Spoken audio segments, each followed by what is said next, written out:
After a very short deliberation amongst myself and Brother Eli, we have agreed unanimously to continue the conversation, for there is so much that needs to still be said regarding tonight's build. From my end, I will say this. Simply put, the eloquence, the patience that is required for people the likes of Brother Eli and myself to articulate here has proven to be astounding, not only to me, but to people who have actually given feedback from previous builds. We are thankful for that. There are moments where we show more of our garment than we realize, but we still show that even though we are in the human experience, we're coming at it with our truth being by factual evidence, which is very important to note throughout all of our builds. Now, that said, to continue on to what we've been speaking about earlier, the water dissolving, water removing, water at the bottom of the ocean, okay, all of these concepts that have been taught to us throughout the decades, eons even, that have been flown over our heads. These are the type of things that queens, that royalty cannot allow. They cannot allow these concepts to be run over their head. They must have an answer to given every question. Now, because of that, we are going to dig into one of those unanswerable questions. We spoke about royalty. We spoke about how important the work is in regards to intellect, in regards to skill, in regards to dialect, in regards to points of view, perspective, scholarly perspectives, and all of these things. And that it takes that knowledge, that it takes the assertion of this knowledge by our wisdom and understanding, by these experiences that some of them are on our own account, but some of them are denied us for sake of saving our livelihood and our lineage. Very important. The conversation that I'm speaking about, that is the supposed stalemate between myself and Brother Eli, which of highly academic, intellectual stimuli, was a question regarding heaven on earth, regarding the idea of the poor righteous teacher being taught specifically to certain communities that are meant to revel in being destitute and without. And even a joke of black people be lack people. We're teaching through lack, and that it is celebrated in some way. However, those on the opposite end of this spectrum claim themselves to be kings and queens. But it's the poor righteous teacher that makes it into heaven. Goes back into slavery times when the slave master to the slave would say, the way this book says, the book with certain verses that I will give you and certain verses that I will not, that you don't get yours until you die. To which the pugilist fighting on continues once one slave is enlightened enough to read and say, but does it not say on earth as it is in heaven? That is what this conversation is going to be about. We're going to talk about the power of high quality craft, our reparations as those who are doing the work, those who are having a daily due diligence to acquire the reverence, the dirt of our hands to yield our harvest, to glean from what we are struggling and suffering for while we are still living.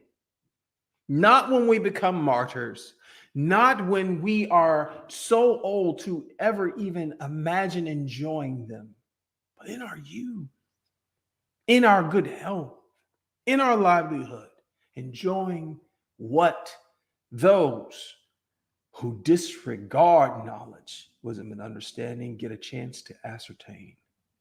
This is incredibly unjust for the righteous. It is said that the meek shall inherit the earth, but when in the evidence has that ever proven itself to be factual? For any period of time, it has been seen that the rich get richer, the poor get poorer, and both of them are forced to be satisfied. This is our reparation that we ask for. We, the worker bees, we, the carpenter ants that work in colonies that you do not allow in your yards of your queen and kingdoms. To which my rebuttal, my side of this ring in which we ever so eloquently spar upon, because we learn from each other. I, being a person that came from the by and by, who speaks of hope, as dangerous as it is. The question was asked, if we know that we are gods, if we know this, and that there is no true consequence other than a reaction based upon our own actions, and that karma is subjective, then why is it that we do not, we the righteous, choose not, opt out of using the same tactics to collect and cultivate the riches that they, the ones that are opposite of us, do? Brother Eli gave a very, very spectacular argument. It is one that we will continue throughout the course of our entire lives, because as long as there is a conscience present, it is a thing that we will wrestle with constantly. However, my brother is tired of the wrestling, and I do not judge that at all. For this is a brother who has done many a work, has certain guarantees that are meant for him that he is yet to realize. That is our injustice. That is what we seek our reparations for. That is why we have our sacred ground here. However, there is something about the by and by that continues to bite at my heel. For ill-gotten gains upon people who are indeed innocent and or ignorant of their own design or of generational curses or anything in that spectrum. It is as if I am doing that disservice to myself. It is the equivalent to me, a severe empath, to say my right hand and my left hand are both equal on my body, but because I'm left-handed, let me just chop this one off because it does me no real good. That is how severe it can be to people who, for whatever reason, as tiring as their life has been in that lone suffering that we speak of, there is a small part of them that isn't tired enough. There is a science experiment that was conducted in 1907. It spoke about the existence of a soul and finding it by its atomic weight. All of the elements, all of the chemical compounds came up to a certain percentage, leaving 0.11198% unspoken for. And of course, no scientist loves to have anything that's unspoken for. Therefore, they called it dark matter. However, I surmise that supposed, alleged dark matter matters.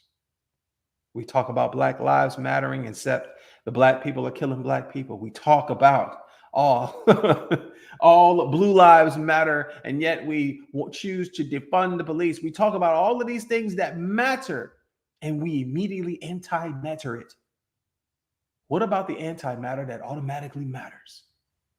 I call that the soul. I call that something that is unspoken for, something that continues to rise with all of this turning into dirt and ash and nothingness, to be put into a stone garden that will not grow any crops anymore once it is implanted as the seed that will never sow. Because of our soul is the reason why we wrestle. My thoughts on this are simple. No, I do not have an answer as to why I still care for a humanity who does not care for itself. No, I do not have a chemical equation that goes me to go insanely back to the by and by. I almost envy those who can abstain from said notion, because there's a power in that. And it does not necessarily have to define itself as a sociopathy. I understand where it is coming from, is what I'm saying. It comes from being tired of being the one that's doing the work amongst others who are not and are the grasshoppers to your ant farm.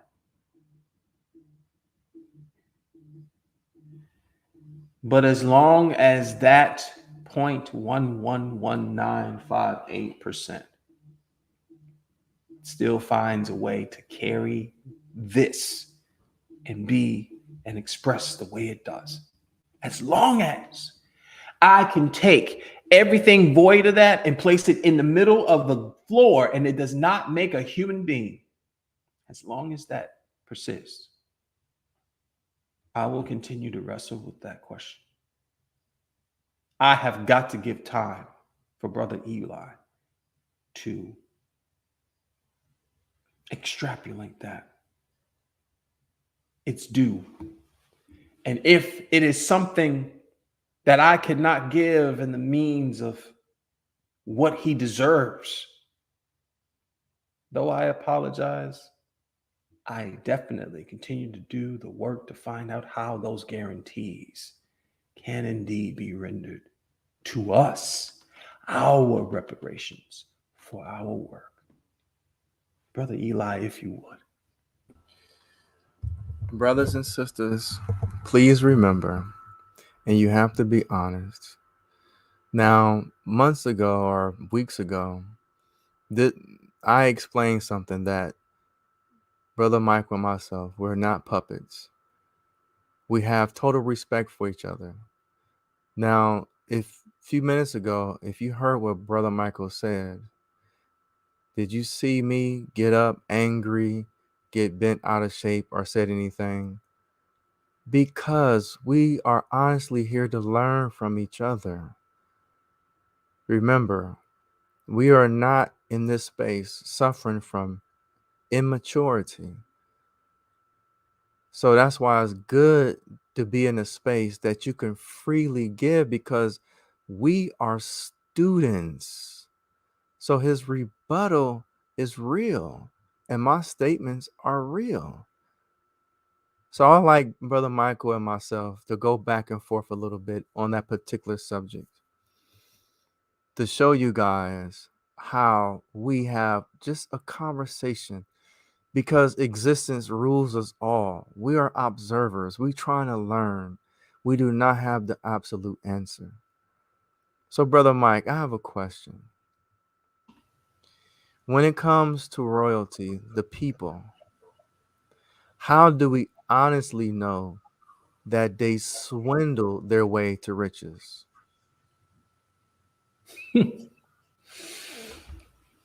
One would say that it is from the people's responses to their riches. However, that would be done in ignorance.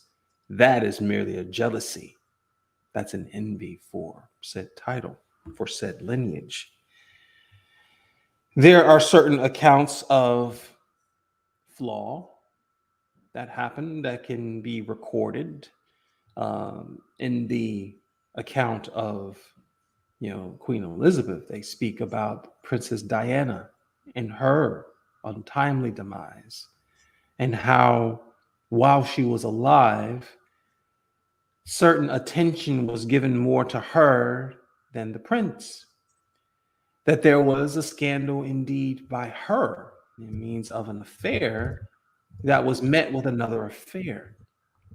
And that these are the things that people tend to cheer on: the human, the flaw, and envy the perfection. That is what I believe is a disservice to the Queen Elizabeth, because she showed with all her power the closest to perfection. Now, I know that that does not fully answer the question. So, to paraphrase and to narrow down onto that, it's all subjective to a populace, to the people, which is unfair. Because if we did everything based upon that heart and that feather, you better believe, that that would be balanced, even if it called for a heavier feather, because carrying the world on your shoulders calls for that. I believe that that royalty was earned and it was maintained in grace, and that even in any harvest, there is a purging, there is a culling of the herd, there's a gleaning of the harvest.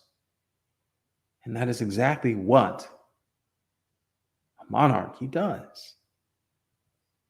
There were multiple countries that were under her rule. Multiple. We as a people can barely control this one country, yet there are multiple countries that are controlled by this one person, by this parliament. There's a lot to be said for that. And a lot of people will hate said position and mock it. But one thing I will say for certain, the ones that mattered, the opinions that mattered, definitely proved themselves upon the days of that mourning, the 10 days of mourning that are given those countries before it is taken over by the king. And the last day, where there were 3 miles of individual people who watched a limousine drive her at 2 miles an hour or slower to the final destination in tears of love for that loss, in soldiers who showed themselves weary walking at that distance and standing guard for that long. I could only hope for such a thing. Okay. So you said about you said something about money, basically, like jewelry that she stole from other countries. Okay. That jewelry is still there. It did not pay the electric bill. It didn't even pay the construction of Windsor Castle. Windsor Castle is 566,276 square miles. It was built in 11th century. So where did that money come from? Because a lot of people, again, we just come with these things and we have to have this conversation.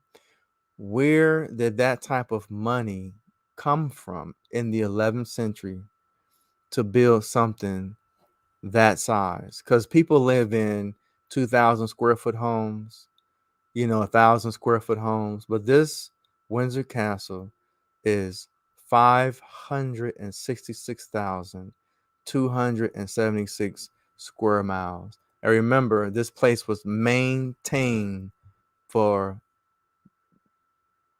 a long time. So that's the question. I think your mic is muted. Yeah, I was just agreeing in affirmation. A very long time.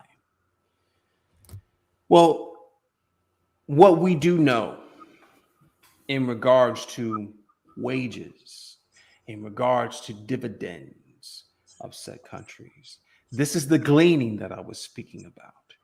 When we talk about natural resources, they were not completely wiped out entirely. They were not completely obliterated and raided for. They were gleaned. You take enough of the crop so that it will continue to grow, enough of the crop that you can harvest and it will continue to build. That is what has happened with natural resources. And especially when it comes to, unfortunately, the ignorance of those who do not know their natural resources and their true worth. Spices, for example, fought over absolute wars over things like saffron, hot pepper, sugar, teas, even. So we're talking about the differences of how much worth natural resources used to be versus where they are now, which are very, very different.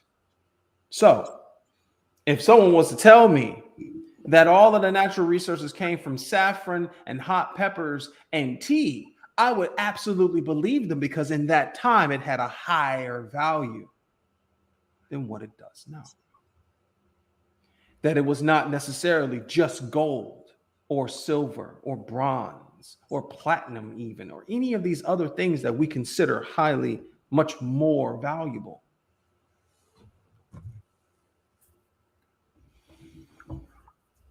They were done off of natural resources. They were gleaned off of natural resources. And more importantly, the people, the majority of the people cheered this on, because guess what they were given in return?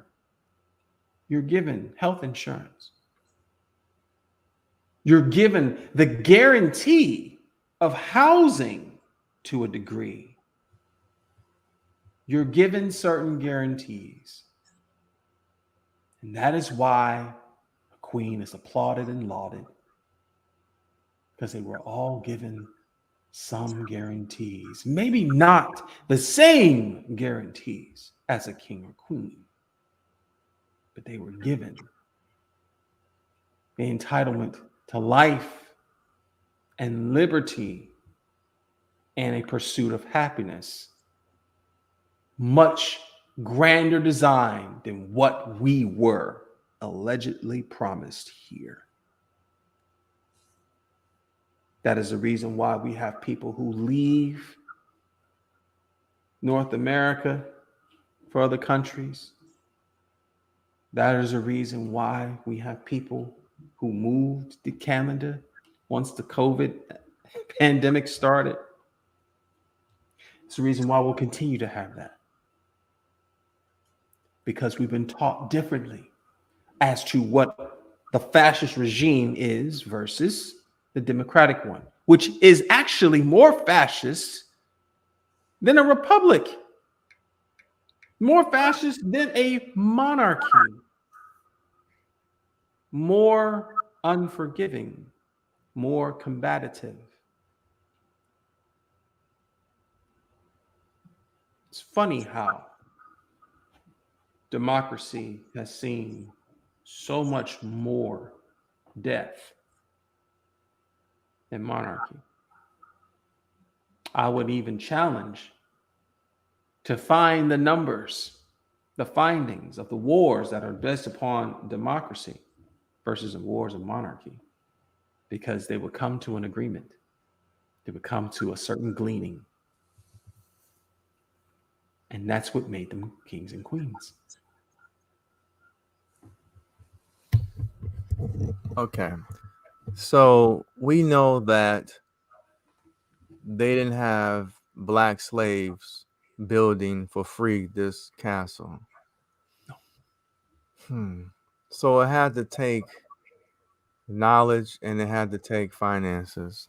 Also, according to this particular space that we were talking about, it says there are 188 staff bedrooms, 92 offices, 78 bathrooms, 52 royal and guest bedrooms, and 19 staterooms. So, and the reason why I'm just going from one piece at a time, because we have our opinions about things, and which is an honorable thing to have an opinion. It's an honorable thing to have questions. It's not disrespectful. And for those who think it's disrespectful to ask questions, please go and find someone else to ask who will respect these questions, because we have a right to learn. So when we look at these concepts, like they said, she stole the jewelry, she stole this, and she stole that. Now, my question is, Brother Michael, if you know how to make t-shirts, isn't it possible that you will make another t-shirt, or you just have to have one? I will make multiple. Okay. So if Africa is full of diamonds, why will they not make the equivalent diamond that Queen Elizabeth had, or make something even better? Why is that such an evil thing? Because if you know how to do it, that means there's really no value. Like the diamonds in Kenya, they're just sitting there in the ground. But until white people come and do something with what they just stand on, I mean, so I'm just curious. I mean, all the stuff that this queen had that these people wanted were made by other humans.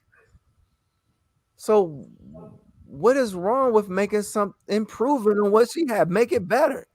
You know what I'm saying? Make a better crown, make better jewelry. I mean, so it's not like these things had a magic potion, because we can throw them in the ocean and never know anything about 10 generations. We don't even know they even in existence. True. Very true. So, and that's why I just examine the way these people think, because they are blaming white people and kingdoms and queen. Yet they have land, they have a population of people, they have brains, they have books, they have the access to the same stuff. Mhm. But why they are so worried about someone, even if they stole it? I'm telling you this.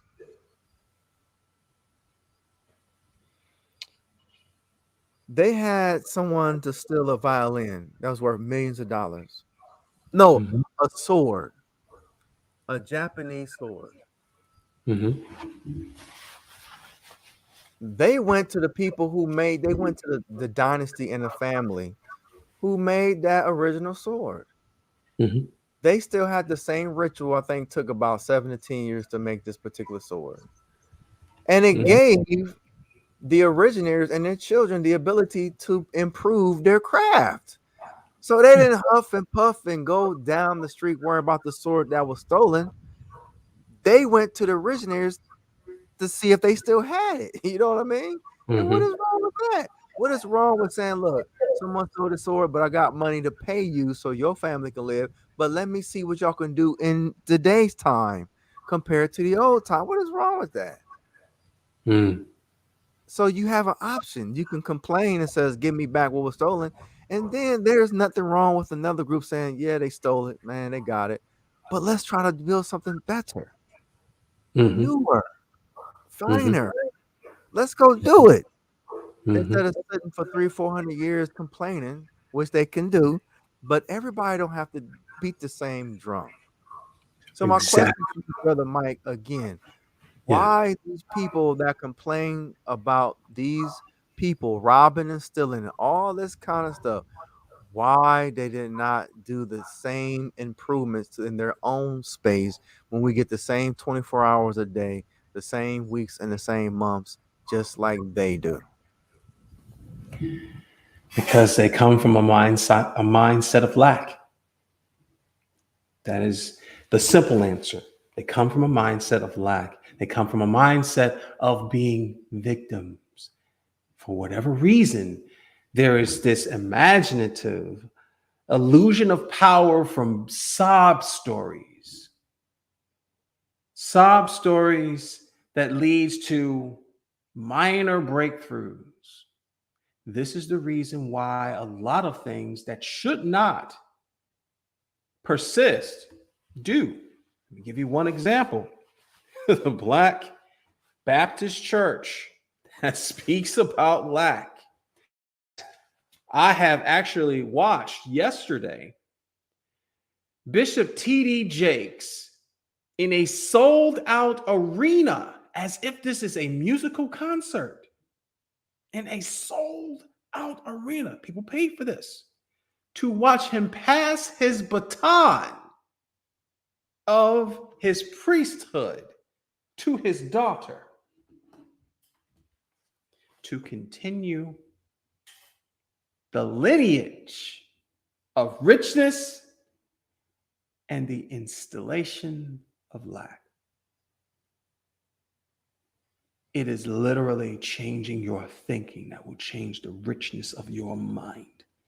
And people refuse it because it's too hard for them. Yet we make it easier and easier by the minute. There are websites that are dedicated to remote learning where you can obtain college level degrees in any subject. In any subject. But the only things we'll type is Facebook, Instagram, Skype, and Zoom, YouTube, and Netflix. The World Wide Web has millions of websites. Ask any African American to name 10 that they use, and they cannot. We work in lack. Now, do I identify with those people? To a degree, yes, because I was in that level of that ignorance. However, I have learned that I can evolve from that mindset. And knowing that the mind is more valuable than all of those things, that there is a such thing as us being able to create new inventions, to update, upgrade our craft, to make even more marvelous things, even from lesser material, and define its worth by the general populace saying that it is worthy of this amount. That is all value ever is. Because when those diamonds were walked across in those mines, and that coltan was found in different levels of Africa and it was thought of as just mud, someone found worth in it. They made it worthy of their time. They put in the effort and they put a dollar sign on the end of it. That's the reason why $10 a day can be given to children in China and make $250 shoes that people shoot for in this country. The idea of worth and value. But our worth and value comes back, Brother Eli, to what we were speaking about, the craftsmanship. The craftsmanship. That's what makes these things truly valuable. If we learn how to craft our mind in that way, that makes us truly valuable. If we learn how to take leather and make it, beat it into this fine, smooth, velvety material and place it on an automobile, we can call that a Bentley because it took craftsmanship. And I, after much contemplation, indeed agree with you. We deserve that craftsmanship, that effort on our bodies, because we have done it in our hearts and with our minds. That's the true fight. Knowing our value, knowing how valuable things can be paid as equal reverence to what we have done, equal pay for our labor. And the freeloaders allow them to be reset and replaced while we repair. Yeah, also, these degrees can be at Harvard and Yale, the top universities. You can get degrees for free because the information is there. That's correct. Another thing that, like you spoke about the black mud, think about this. First, they have to learn how to make mud houses before they learn about mud that can make a screen for a computer. So who gave up on learning compared to who had a continuation on learning and exploring? You know, when you look at black people, the so-called mothers and fathers of civilization, all of this amazing talk,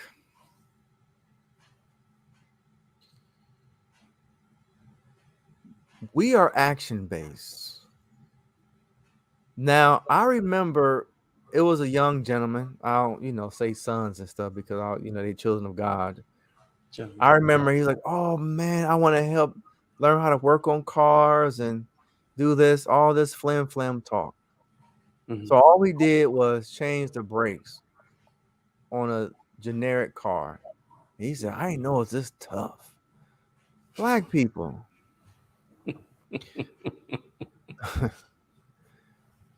Even within my time period, I remember watching the Chinese people come to the United States with cameras.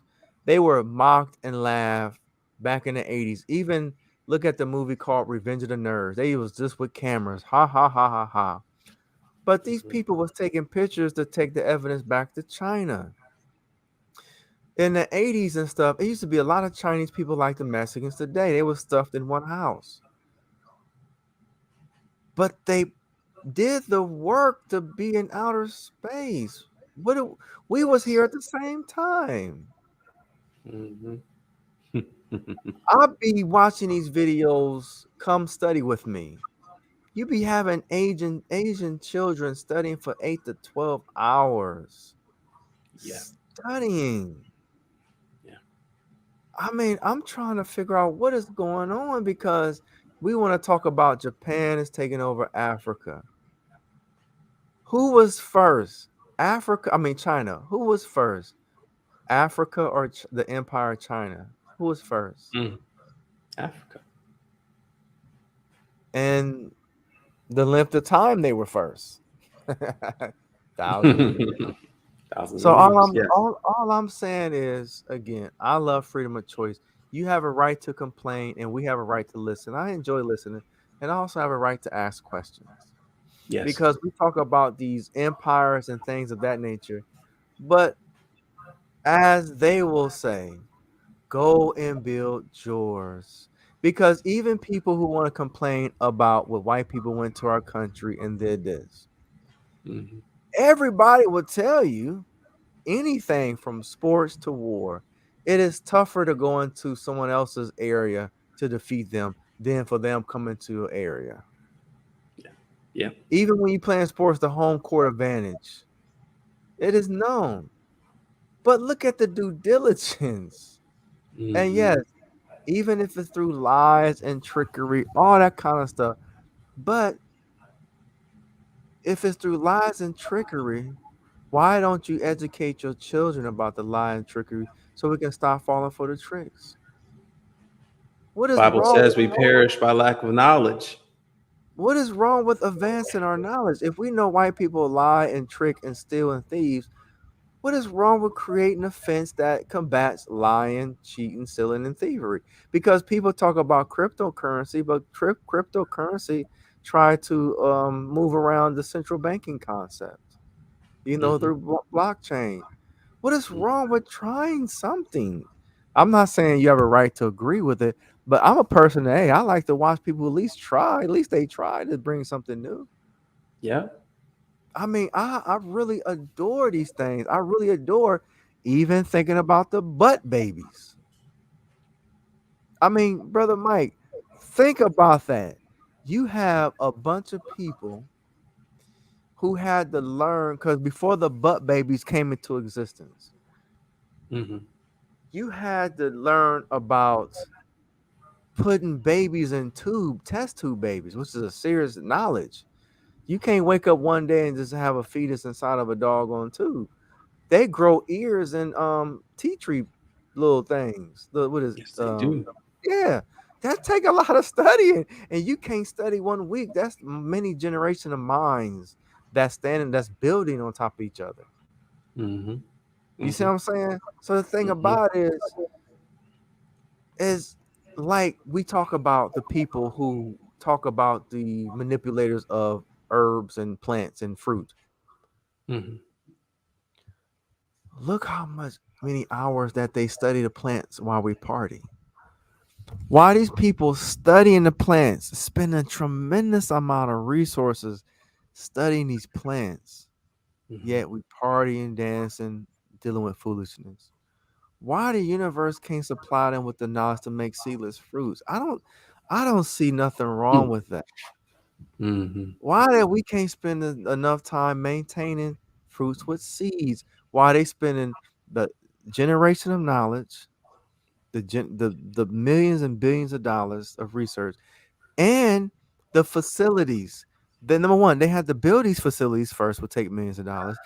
No, they had to get the education to build these facilities first. Then they had to build the machines to build these facilities, and the machines they had to make the tools to create the machines, to maintain the machines, to build these facilities. Then they had to make electricity. All these things were created before they had the space to make these seedless fruits. One build on the other. Why we can't build, solar system, solar panel facilities? Why we can't spend the same amount of energy to build facilities that we want to have? The years and the dedication and the business agreements. A lot of scientists been disrespected by these business folks. There's a Hmm. lot of sacrifice that these scientists have to do just to maintain a research paper, research idea that that may take 10 to 20 years. Hmm. They are disrespected by these business folks because these business folks want a product. It's not easy like people think. It's not that easy to bring in a product. It really is not. So all I'm saying is we have a right to make these claims on these people, to begrudge them about seedless fruits and these manipulations of fruits and even the brain. But all I'm saying is, what about the people? I remember it was this Mexican guy in Puerto Rico back in the 70s. He created a machine that he put these wires in the brain and he made people feel certain emotions. Hmm. What about, say, for instance, why are we going to disrespect that person, but we're going to talk about Elon Musk? Now, Hmm. Elon Musk is not the originator of the concept. He is a person in his own space, which put up billions of dollars and spend tremendous amount of years and hours. Like when him and his brother were doing PayPal, they was in this little apartment place doing the coding for hours because you need to keep the Yeah. system running. You see Yeah. what I'm saying? So the thing Hmm. about it, I don't mind begrudging these people, but at the same time, while we pointing the finger, we got three fingers pointing back at us. Let us see what we can do. And I think God will bless us with some space and reward compared to sitting back and then complaining about people that's doing something is guiding them to do, because it Hmm. is messing us up. It is messing us up. But we having little daughters eating these big chickens and they having breasts and big old fat behinds, what they appreciate because Yeah. we see them in these doggone videos. They really appreciate these fat behinds from degenerate chickens and meats. But what is Hmm. wrong with putting money together and building our farms and making? That's all I'm saying. I just hope and pray that the righteous and other people will have the gonads, if you will, to just Hmm. speak continuously against injustice, but at the same time, while you speaking against justice, let's see what you can do on God's green earth and the universe. Let's see what we can do, and we can show an option, because I do believe that we have a right because we have access to the same books as they do, Yep. and That's they right. willing to build on it, and we willing to verbalize the build on it, but not actually physically, literally use our minds and will to build on what we disagree with. What you think about that, brother Michael?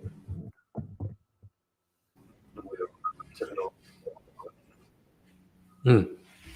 Wow. That's you said more than a couple of mouthfuls there. I think that one of the key ingredients to everything that you've said is conviction of our words. Like even with the build itself, the beginning was the word. So in order to get all of this, you actually have to convince by your conviction of your words that you believe sin is so much that an investor that does not have the same mentality will say, I believe in you enough. I will invest in your idea and allow that to come to fruition. If we had the charismatic ways of a person that pushed so much of their passion and powerful poise into a product that it would get the right hands to put their skin in a game, then that is the true catalyst for everything to come to pass. That is why it's so important for us to be able to correctly, convictly articulate our thoughts, to learn those dialects, to learn those languages. Business is a language, entrepreneurship is a language. Speaking to a person's feelings, because it has been said that a person does not buy a product, that person feels they buy their feelings on a product. They buy an experience. So it's just a matter of having people eloquent enough, convicting enough to put forth that passion in a package that has the right investment. Because the only thing that a business person cares about is their return. Good, bad, or ugly. That is all they care about, is a return. So if we could, with conviction, push our passion towards something that would make us greater and prove that a value will be given in return equal or more than the amount that is invested in initially, then it is of no consequence that these things will become to pass. The problem is, who are the voices that are being allowed to being listened to? We got the butt babies who are trying to create these things that, because they will get a return on their investment, it will come to pass. One of the busiest and most lucrative practices in the medical practice is augmentation. Has nothing to do with a cure for cancer, has nothing to do with a cure for any disease. And let me place this on the record. There will always be bandages for certain wounds, but never another cure. Not ever. If I wear scrubs today, if I go to the clothing that I wear, my attire on Monday morning, and I say to you anything that causes a cure of anything, I would have the equivalents of the CIA and FBI in regards to medical associations, not only hitting my email inbox, but the doctor that I represent. And if I do not cease to persist, a knocking on the door. Why? Because there's value in that cannot be marginalized. Same with our health, same with electronics, same with everything. And that is the reason why it is made cheaper to reset than it is to repair. That's the reason why. There's a reason why it's called interest. There's a reason why it's called interest. Because if I'm not making it interesting, I will not invest in what you're interested in. We are paying for attention and interest.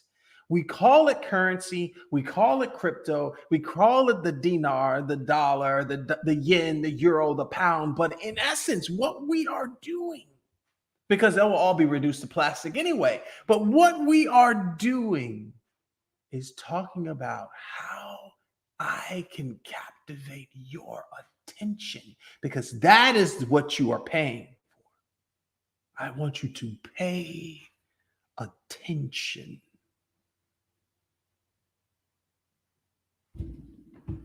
Social media networks, same thing. TikTok, on the phone. They are paying you for how long they can keep you on this box made of coltan for batteries, as a matter of fact, how much they can take away your attention. There's a reason why there are surgeons that get paid more for breast augmentations and heart surgeries. You know why? Because it grabs more attention. The result grabs more attention. If we think of currency in that way, and we understand that we can triangulate that attention, that captivation and attention in charismatic ways, we can form our culture. It's formed cults before, has it not? And let's form our culture that way. It's the same thing. I only pray that with my vernacular, I can be as charismatic to do such a thing.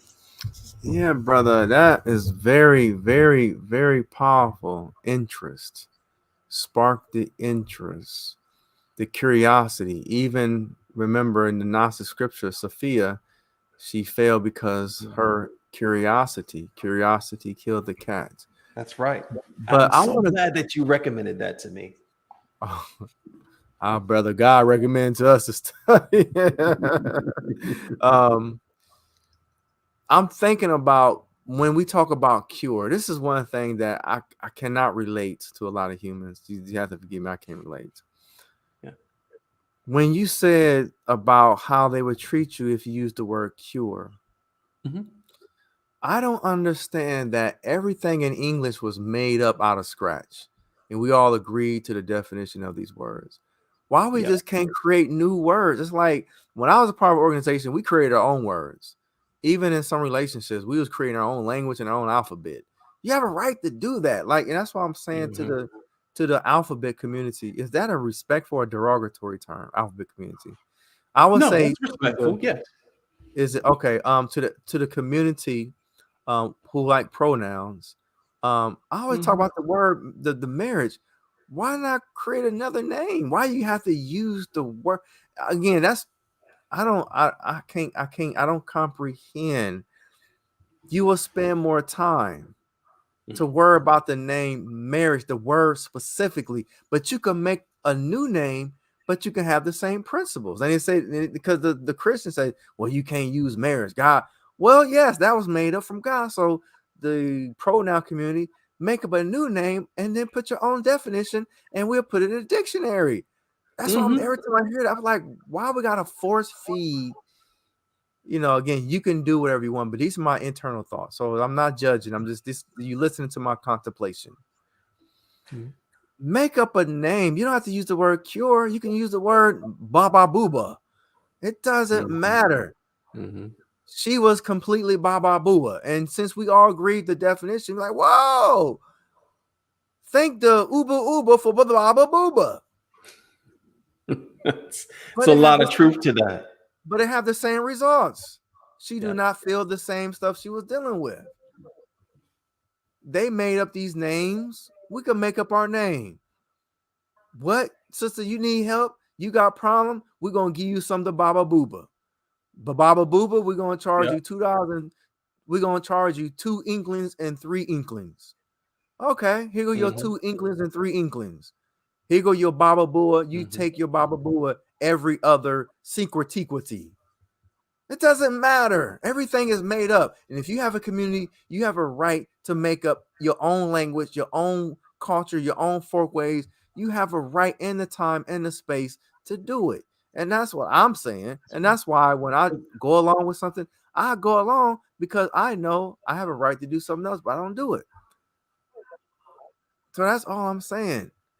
Make up your own. All this, all English is new, German is new, French, Arabic, all this stuff is new. You had a bunch of people who just making it up, and we all agreed. We all was born into it, you know, and that's why new languages are invented. We don't speak the original Abba Booba language because you have a right to grow. It's That's certain right. words like in English. I'm gonna give you an example. When I was growing up, we didn't have a word like a acronym like SUV. That is new. SUV. Matter of fact, microchip. We have floppy disks. I mean, look at these new Right. words. Right. EVs and all these are new words. Yes, they are. Back in the days, we didn't have a word called VCR. No, we did not. Yeah, so let's make it up. So if you need a boo boo, and we can say boo boo mean in the English definition means healing. Let's go get the boo boo, and we're gonna give you some abba boo boo. And you take the Abba Boo Boo, and we'll see the results. That's all. What's so funny about that is the significance of the Webster's American and the Oxford Dictionary in 2004, because Beyonce was so famous. The word bootylicious was added to the That's right. That's dictionary. right. And the word ain't wasn't a word. We made it popular. Yes, Absolutely. Absolutely. yes. There's so many things that we can add. And again, my thing is like the pronoun community. I would say the pronouns. I would say the pronouns. I don't because I'm trying to look at the big picture. Yeah, pronoun community over here. people with Mm-hmm. proper English over here. You know what I'm saying? We are all in boxes in this great puzzle. And Mm-hmm. I'm just trying to have the ability to see where this thing going and how can I benefit as an essence. I want to be able to benefit as an essence. So you are a pro now over there. And matter of fact, that helped. This is gonna be funny, but that helped a lot of black people to even know what a pronoun is. They didn't even know Fact. what was a pronoun. You see what I'm saying? So there was good to all. Well, I was trained to look at the good part of the earth. You know, you got good part of earth, bad part of earth. But and again, even when you look at the pronoun community, these pronoun individuals are very creative. They do bring something to the culture for those who are trying to learn at what existence is trying to educate us on. Mm-hmm. Because there is like that story I gave a long time ago between Moses and God. Remember? For Yes. those who don't know, I'm gonna spend a little time telling you this story between Moses and God. I'm gonna do a little short version of it. Once upon a time, it was Moses and God, and Moses says, God, let me be you for a day. And Moses says, okay, let me test your wisdom. Mm-hmm. So God put Moses in a particular scenario as God. So this is the scenario. Once upon a time, it was a warrior at a well. The warrior was drinking some water, and he placed his bag of gold on the edge of the well. So while the warrior was drinking some water, he thought of something. He immediately jumped on his horse and rode off. Mm-hmm. After that, it was a girl who was 12 years old. Now, remember, she was 12 years old. She was real poor. She only lived with her mother, and they didn't have nothing. So she was struggling with the pail of water. I mean, the pails to go get some water. She saw the bag of gold. She took the bag of gold with the water, went to her poor mother's home, who her mother was she was a single mother. After that, it was an old blind man. He tapped his way to the well, started drinking some water. While he was drinking some water, the warrior came back looking for his gold. So the warrior was looking for a gold. The only person he saw there was the old man drinking the water. So he ran up to the old man and asked the old man where was his gold, because his gold was laid up on the edge of the well. The old man's like, sir, I don't have the gold. You can test me. You can check me. You can check me. I'm old and I am blind. And the more the old man was pleading with the warrior about the gold, it angered the warrior. So the warrior took his dullest sword and he slew the blind man. And God asked Moses, Moses, how would you judge the warrior for slaying a blind man for the gold? And Moses, of course, says, well, if I'm God, I'm going to send the warrior to hell because he murdered unjustly. So God asked Moses, how old was that little poor girl? He said the girl was 12 years old. So God took Moses 12 and a half years in the past. He took him to the past. And he showed him this picture, this image, these images, this thing being played out. It was a young, vibrant man who had a pregnant wife. He had a bag of gold and he had gifts. A bag of gold in one hand and a gift in the other hand because he wanted to present this present to his pregnant wife. And in the Mm-hmm. midst of going to take the gold and the gifts to his pregnant wife, it was a thief in the alley. The thief saw the gold and the gifts. He killed the man, he stole the gold, and he stole the gifts. And then God took Moses to the pregnant wife took to her house. And come to find out, the little girl who was 12 years old, poor at the well, that was the man's father. And the one that killed the man for the gold was the blind man. So Mm-hmm. God is telling you that you don't have enough wisdom to see the annals of time of how things will unfold. So let Mm-hmm. God do his work and while you do your work, because we don't have enough wisdom. We don't have enough vision to see how things will unfold. So that's a short version of the story. Mm-hmm. Mm-hmm. That one hits hard. That hits hard. Um, what do I say with that? I often contemplate some of the parables in the Bible and some of the examples that are shown in other religious texts and wonder how many are doing the same contemplation when they do said actions. And the evidence is proven that such contemplation is not done by the masses. It just isn't. We use certain distractions to take us from these type of contemplations. So then the question is, why do we not spend time with ourselves without calling ourselves lonely and say that we are with God at the time and contemplating how to be better individual people? To which most people would say, well, everybody needs somebody. We need human companionship. We need belonging. We need to feel like we're belonging somewhere. But with having a divine understanding, you realize that you are in and of everything. So you're never alone. You're just simply observing yourself. Something has me ask the question more often than I'd like.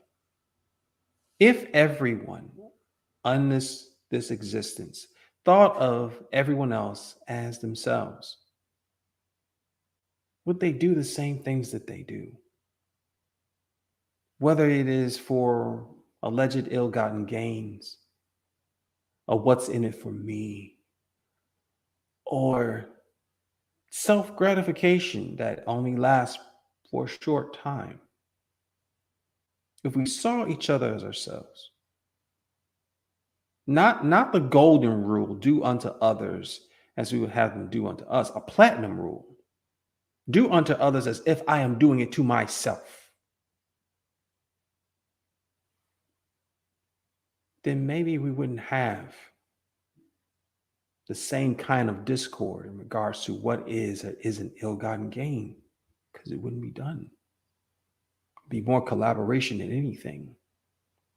But being that we don't deal in what ifs, we're dealing in exacts, we're dealing in evidence. These builds are evidence that there are at least two versions of the self that has a certain conviction, that has a certain passion, that has a certain steadfast, that is deemed not normal by the masses, which we calculate as rare a gem as anything, and we find a worth in that. When you have diamonds in a mine that are plentiful, they are initially thought of as dispensable. They're thought of just the same way as any other rock. One just tends to shine a little bit more than the other. But the second we lock them up, the second we isolate them in a space, a vault, if you will, and we say that they are a limited supply, or while supplies last, then they have a value. Then we could make this rock value whatever we want. What is the difference between a cubic zirconian and a true diamond? Cubic zirconians don't have vaults. It's literally the only difference. And what one cuts glass and the other one doesn't cut it as much. It's the only difference. The idea of value, the illusion of value and worth can be manipulated by the people to make things that are thought of as not valuable at all, can contain something that is so essential, yet will dumb it down to where this only costs 99 cents. This should be worth the same in diamonds. And one day, when it is locked in a vault, it will be. One day, when it is saying while supplies last, it will be. One day, you will walk the streets And you will not only not see fruit, but you won't see any trees. And that one tree that is sitting in the midst of nothing else but the supposed utopia that you worked so hard for, cutting all nature away. That'll be a tree that everybody prays to. This is why the burning bush is the burning bush, because there weren't a lot of burning bushes. There was one. There was one. And we don't see one as small. We see one as infinitely large because one is the biggest number. Oneness, wholeness, fullness. And wholeness does not necessarily have to mean completion, because that wholeness can turn into other versions of that wholeness. That's what makes it so great to watch. That's why people enjoy drama. Enjoy seeing heartache, enjoy the perils and the visceralness of television and Netflix and Disney and all of these plots. Because there's a part of them that wants to see them stronger than that struggle, and they'll still make it. Question was asked, if we know that there is no such thing as thus or such, an afterlife or such, why don't we just, I don't know, stop making babies? Why don't we just all kill ourselves at the same time and be done with this? We'll have paradise. If we just kill ourselves happily, then in heaven and hell is only what we make in our minds. We'll make our paradise, then we'll end ourselves, and we'll be done, and it'll be all done. Well, that is something that is not an original thought. That has been the way of many cults throughout time. They are given the while supplies last paradigm. You gotta get ready to get on this ship, to exhume yourself from this place before it's all over. Said on a planet that has lasted for millions of years. That's what makes this fun. I remember Brother Eli in the early years, before I had anything that was close to this much of a walk in my life at all. You would post things and you would say, "This is interesting. let's have some fun. This is fun." I didn't understand what that meant. I understand now. It's fun because we're doing a conscious effort in the midst of a subconscious world, an unconscious world, zombie. And we're just watching the game play.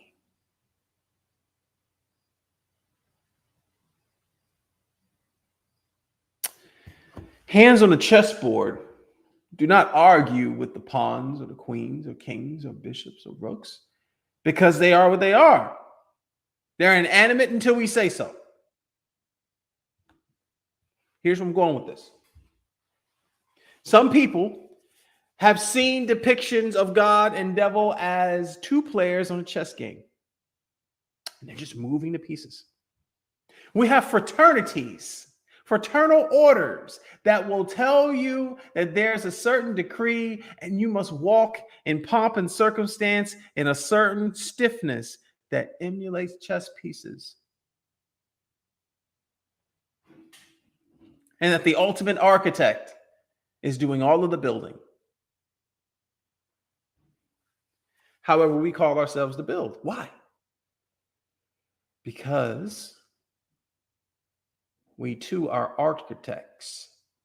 There is no written text that has anything that says that we are not the same like God, as a collective like God.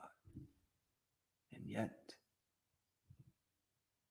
we will treat our lives while supplies last. YOLO.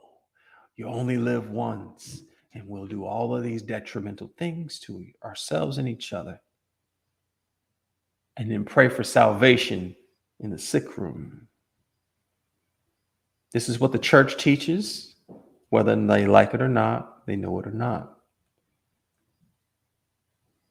Some people would call us, who go based upon scientific evidence, mad scientists. You know what that mad scientist title is? It's the same thing. One of the names, one of the different nicknames of the devil. They call him a mad scientist. But see, everyone is told that they are the good guys. No one wakes up and says, put on this jersey. You're the true New Jersey devil. We're the good guys. Everybody's a good guy. The relativity when it comes to captivating the mind is we're all good guys, we're all bad guys. And that's the reason why we can say we're God. That's the reason why these builds are important.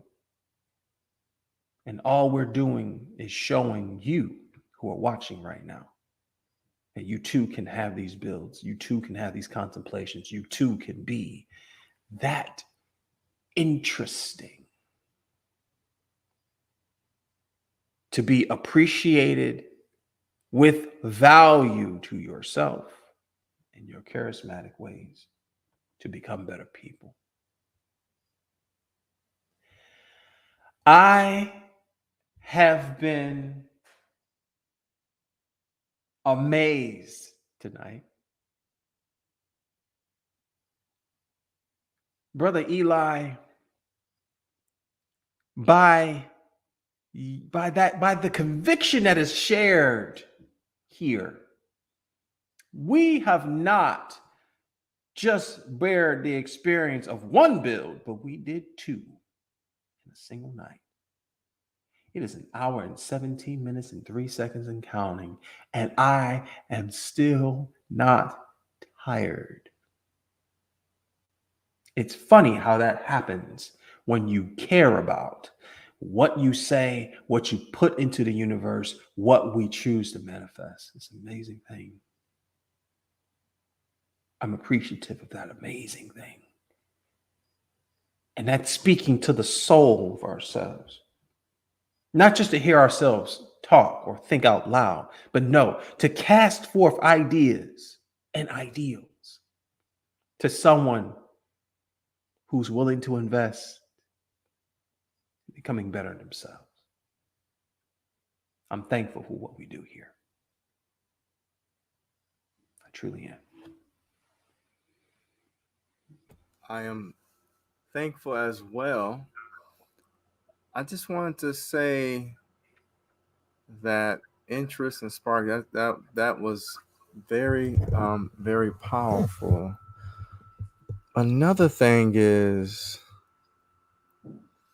I really honestly will hope that all the stuff that we express freely will not be offensive, because by now you should know that we are individuals who are willing to post something on the internet with a little prowess, a little integrity, um with something that's just a little old school.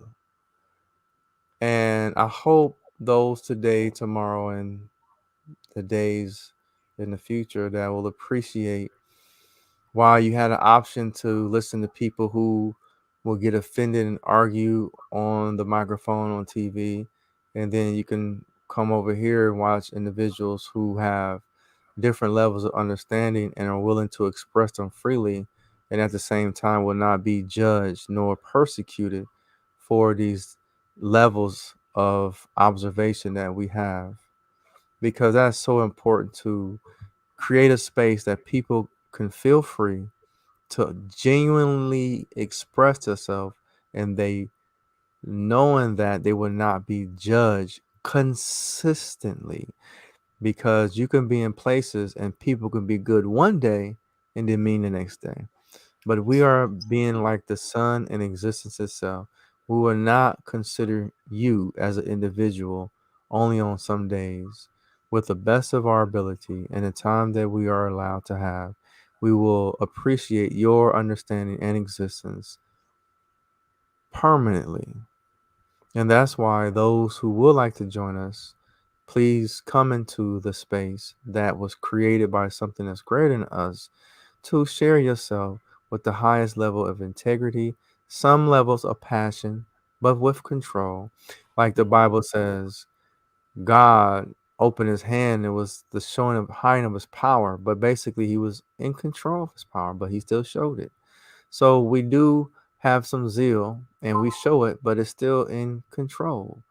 We don't, so just I hope you appreciate something that two black gentlemen are doing, not necessarily um, professional. Like we're not lawyers and doctors and all these PhDs who may be our brothers and sisters because you expect them to have this level of decorum and respect. But people on our particular level, yes, we may have studied outside the universities as much as they have or had. Um, but um, but you see that we're just trying to represent the things that we respect. And if you do want to come and share your being and perspective, we will honor and respect that as long as you come as we are.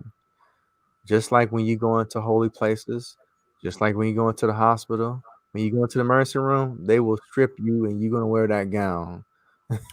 So Right. there are spaces that you have to present yourself according to the norm and what has been established, and we forcefully feed that. you Mhm, know. So mhm. again, thank you for all you have done, and I hope and pray that brother Mike, if you have other things to share, that brother Elias be right here, willing to listen, because this is helping me to eliminate the time I have before I break my fast. I got a couple break my fast. Woo! So this is helping me on multiple levels other than me just sitting here twiddling my thumbs, looking at the clock go backwards or forcing a nap I on hear myself that. and wake up. Huh? I hear that. Yeah, I'm being honest. I'm looking at the time. I says, oh, 10 o'clock. It's good. I got a couple more hours and I can drink my warm water and all that kind of stuff. And yes, enjoy food. I love it. Mhm, And that's mhm, the thing about it. I really appreciate. I'm gonna talk about. I'm gonna talk about sex. I'm gonna talk about companionship and sex. So brother Michael brought that up, mhm, and loneliness. Loneliness and the lack of companionship is against existence itself. We exist because everything else exists. And that is why we have books, and that is why we have folklore, and that's why we have legend. mhm, Because it was people that we have discovered who may not have been appreciated while they was alive that we do appreciate them at this very moment. And that's why painters, their paintings are more expensive today compared to when they was alive, and singers and therefore. So we exist because everything else exists. And as a human specifically, I am in complete agreement for companionship. mhm, I have an absolute disagreement for a human body to only be existing alone. I think that is the cruelest thing. I think every being should have some type of companion. And that's why even George Washington Carver, the Peanut Man, as they call him, he spoke with the plants. mhm. So you will find something, but I don't think there. I am so honest. I would love to have seen George Washington Carver with a balanced wife. Just Mm, like the reason why I can't listen to your Jesus Christ. To mm, me, and I'm very, very, very serious and very honest. I would have loved to see the teenage Jesus being attracted to a certain type. Oh, I like her eyes. I want that inside information. I Mhm. want to know how Jesus felt when he received his first kiss or when he was infatuated with a girl. I Mhm. love that now. That may not be for everybody. I love that now. Man, can you imagine to see how the best human being on earth, how he chose to um choose counsel with his stepfather to see if that can be his wife? You know what I mean? I Mhm. mean, that would have Mhm. been so beautiful. He just said, Abba, um, I like this girl, and what's wrong with me listening to Joseph and baby or teenager Jesus have the conversation over someone he was attracted to. Maybe he liked how she spoke Hebrew, or Mhm. she had she had a dimple in her cheek. Mhm. And to me personally, I think me lacking that from this perfect being is a complete fraud. I have no respect for that. I Mhm. would throw the church and all of it in. This is me personally. I'm talking to the church, Catholic priest, all to your damn face. Very serious about that. Because Mhm. y'all superimpose y'all version, which is okay. But again, I have a right to voice what I feel. That's right. And when I love nuns, I don't think nothing wrong. Remember, it's a freedom of choice. Mhm. What is wrong with looking at a 13-year-old nun? She's 13. That's when some signed their name in blood because a lot of people don't know.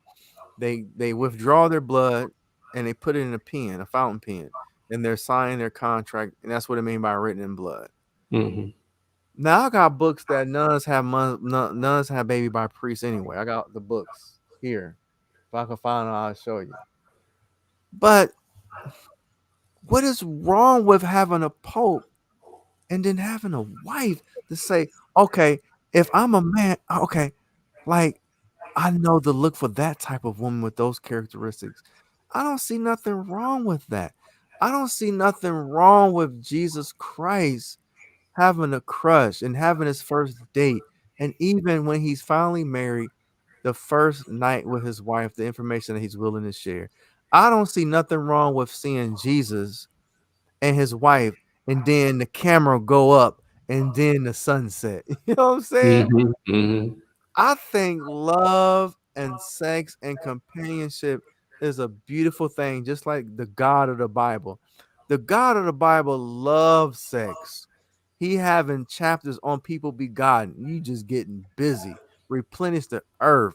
Go get it and make sure you have herbs and fruit with the health. That's the book of Genesis.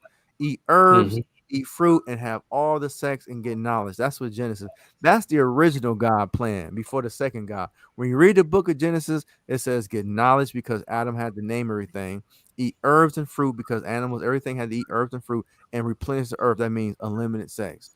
We was made for that, and we build these barriers, and we see the results for that. All the scheming and molestations, all that stuff's going on. But anyway, back Mhm. to Jesus. I am so even think about it. I just would love to see the young Jesus and his first date and how because look, we got David, David and stealing somebody's wife, sending a husband. We got all that kind of stuff. Mhm.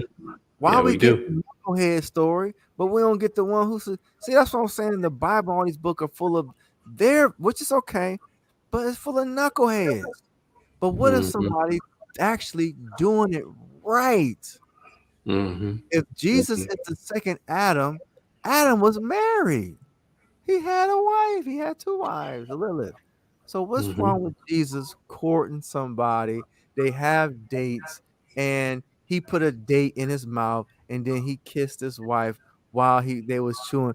I think that is so beautiful. I just will wrap Mhm. myself in a blanket and drink some tea, watching Jesus and dealing with his companion. Even when they had their first disagreement, like Queen Elizabeth and her Mhm. husband, she would say, I think Philip. That's when she would let him know that she is angry. She'll say, Philip. You see what I'm saying? So it's Mhm. showing those who gonna have to be in relationships. you know, things that we can do because we got all the wrong versions. We got the people that, oh, he beat his wife or she poured hot water over his head while he was sleeping. We got their versions. But Hmm. what's wrong with having the versions who people who had the spiritual discipline to do it right, became a virgin, got married to one wife and one husband, and then did it. To Hmm. me, I think that story, that version of Jesus, even if Jesus was a virgin and he fell in love with Mary Magdalene, a prostitute, I don't see nothing wrong with him marrying somebody that he loves. She may have been a prostitute. Hey, because Jesus, he could have healed her hymen. You know what I'm saying? He made water to wine and he healed the sick and cast the demons out. He just said, Hmm. look, Mary Magdalene, you a whore and prostitute and had many husbands, but I love you. I love you. So I'm gonna make you get a brand new hymen and did his little magic finger like he did Lazarus and he in the grave. Hmm. Shalabam, shalabboom. And then he had his virgin wife, and then there's no. Hey, Yeah. look, I love Yeah. love and companionship. I love it. I love companionship. I love like when you spooning, watching a movie, or I remember I was going to and this is our humanism that y'all get to see. This is Yes. the after Yes. hours. This is the Yeah, after hour. This is the encore. right, That's the right. way I did the title for it. This is the encore. Yeah. And I remember it was Halloween in Ohio, which was getting kind of cold. And it was this Mhm. one sister, she was very protective over me. And I remember, she kind of, it was a long line. We was like in this big old field. And I remember she covered me with her jacket and she just held me and she was behind me. Now my friend, she only one person, she on my Facebook friend, she know her. She was a beautiful friend. Actually, she kind of reminded you of Aaliyah, but she was 6'1". You know what I mean? And I remember when I first met her, she gave me the sticker and it says cooties because when I met her, I had my hands in my pants. And the reason why I had my hands in my pants because when I was younger, we played street football. We call it Smear the Queer, and some that's a weird name. Street Mhm. football. And then when you cold, you put your hands in your pants to warm your hands. So I was Mhm. outside with her and another friend. When I first met her, I had my hands in the pen, and she gave me the sticker cooties, and I kept Cooties. that sticker for about 20 years. I kept that sticker. And again, she was, so my thing is, I love being human. And that's why I debate heaven. It's like, why have a human body if I can't have a human experiences? And again, I just love when you in that you on the phone and you're talking and it's just, the phone stuck to your ear and you wake up in the morning when you don't need food or water. You just with that companion and y'all just experience the blessings of life. I don't think nothing's wrong with that. I think Jesus should have showed us that. And I would have loved that version of Jesus. Matter of fact, that'd have been my holy book. Watching how Jesus had a conversation with his stepfather, how to court a girl he had a crush on, then what he used to make her fall in love with him. And they, even had this uncomfortable conversations, but how Jesus worked out with his wife. And I think that'd have been a beautiful thing for a lot of men and a lot of women in America when everybody's getting divorced over just because you tied your shoes wrong.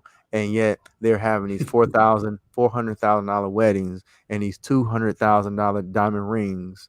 Mhm. With that. And this is my last part on marriage. Before you get married, I hope the younger generation don't buy no diamond rings. Don't buy that from the beginning. I hope and pray that you buy strings. So when y'all begin y'all married, buy a string and wrap the string around your finger. And then each year renew your vows with something more permanent. So after the string, if y'all both successful and both in your right mind, then buy a real small solid ring. And then the next, so by the time you do 20 years, your wife have a big old diamond ring because she earned it with her work, not just because she just put on a dress someday. Because in this world, you have to build something. And if you don't respect it and if you don't earn it, then you don't have the right to say it's there. So, by 20, 30 years, she have a big old diamond ring because, she was there with you thick and thin and he was there with her through thick and thin. So don't get rings at all when you're courting, but again, please let it grow the more you earn the right to say that y'all was married 1 year, the second year, the third year, then have the ring. That shows that that's a non-verbal gesture to show the next generation when you see this big ring that they've been there for 30 years. Like the Jubilee, Queen Elizabeth, she had her platinum Jubilee. So have your Mhm, Jubilee with your mhm, companionship, because Jesus didn't give us the example in the marriage and relationship. And I just hope and pray through other people that we can find, even the Dalai Lama. Man, can you imagine a beautiful sister Dalai Lama and see? I don't, like I say, I mean, I don't, I don't see nothing wrong. I don't. I mean, having that wholeness and that balance, and then you can have a Dalai Lama who may be single, but then have the Dalai Lama who he showed courtship. He showed mhm, that he have human experiences too. That they have some ice cream together. You know what I mhm, mean? They mhm, show when they have disputes. Like Queen Elizabeth, she says Philip. You know what I mean? So mhm, again, from me, not for everybody. Y'all can do what y'all want. You have a right. I'm not God. I'm not creation. But for me, all these holy people, even the Buddha, I would love to have read about him and his wife, him as his counterpart, and see the journeys of them too, and see how the completeness in the union between those balances. Man, I think that'd have been beautiful with the righteous man, the righteous woman, the godly man, the godly woman, who actually did it intentionally, not because mhm. one person did this and you trying to forgive them. No, one people who actually did it. We have a success story, and then they are buried by each other.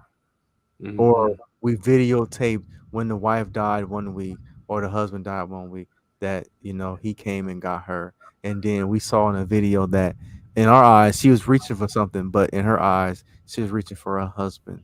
You know what I mean? Mhm. And then we see her spirit leave her body and she take her last breath. Man, I think love is beautiful. Yeah, Boy. that would definitely that would be everything, man. That you won't Uh, die in fear. right. That's another thing too, because the opposite of fear is love.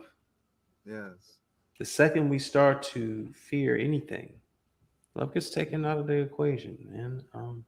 So I'll say this: I have one of those examples in my own life. Yes. Yes. When I and my wife joined, there were no rings. There was a string. Blessings. Give me 2 minutes. I'll be right back. In the meantime, please just hold right there. I guarantee you this will be a treat. Yes. While Brother Michael get the string, I hope everyone is enjoying their time. And if you're having some difficult times, please remember, if you do believe in a God, if you do believe in a higher power, please pray. Please give yourself some quiet time. Please talk to someone or write the things down or get a recording and record yourself. Do something actively to help solve your problem. Like Danielson, he had the wax on and wax on. The sensei guy got him to do some stuff. So please, brothers and sisters, these are difficult times. And, while these difficult times, it said pray. So pray day in and day out. You don't have to be on your hands and knees and do the physical things, but even in your contemplation, even in your thoughts, please give yourself some love. Visualize a beautiful light around your body and your being, and just love yourself and complete that mission. I will have to make a small change to, let's see here, in my settings to make sure that my video is mirrored. So I'm going to mirror my camera so that you can see this the way it's meant to be seen.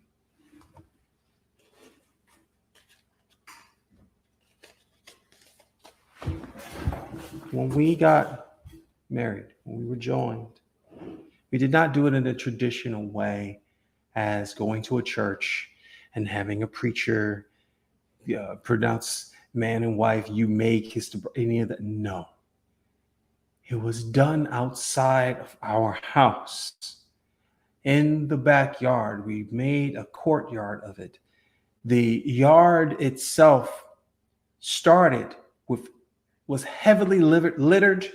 It had all manner of trash there, and we cultivated a cleanly place together.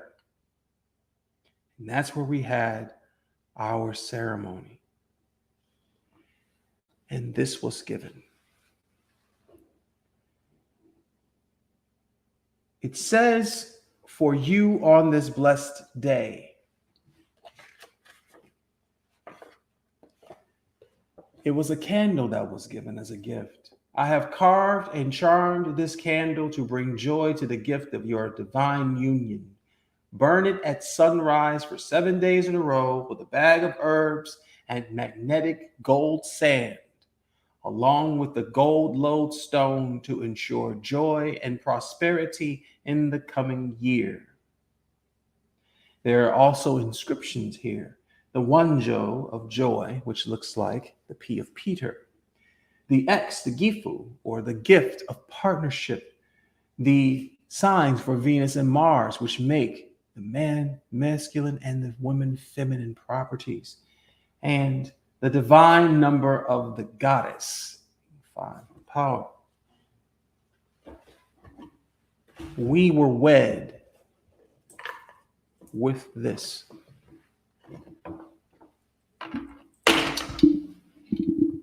It is a string, a single string that we tied to our hands and then to each other, forming a heart. It was blessed Wow. with quarry shells, seashells, and feathers, Wow. Blessing. kept in the box that resembles a star. 13 years Oh, we've kept this.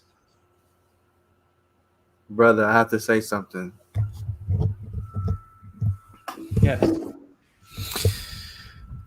When I was a teenager, I do believe that is what creation is wanting us humans to do. Because it's easy to do something alone, but to do something with a companion is challenging.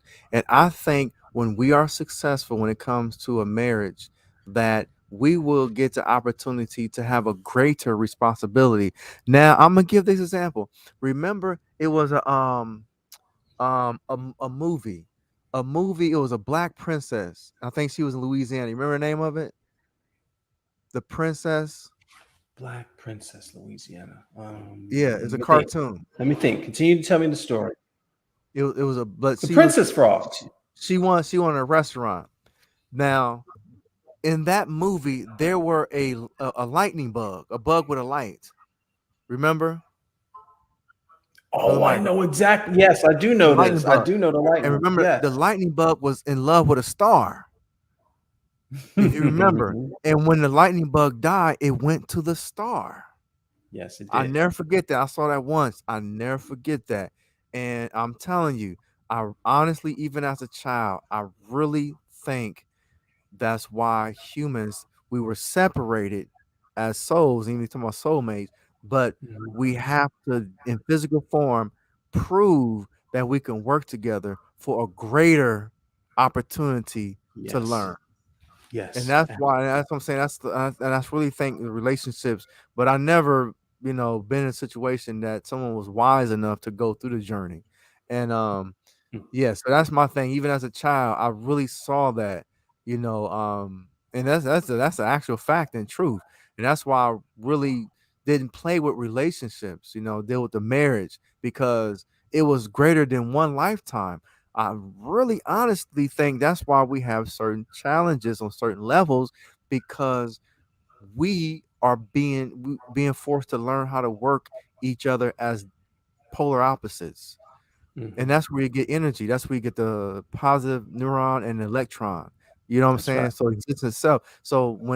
And that's why even when people, married couples die, for the most part, I don't know everybody, but the husband and wife, they say do come and get them.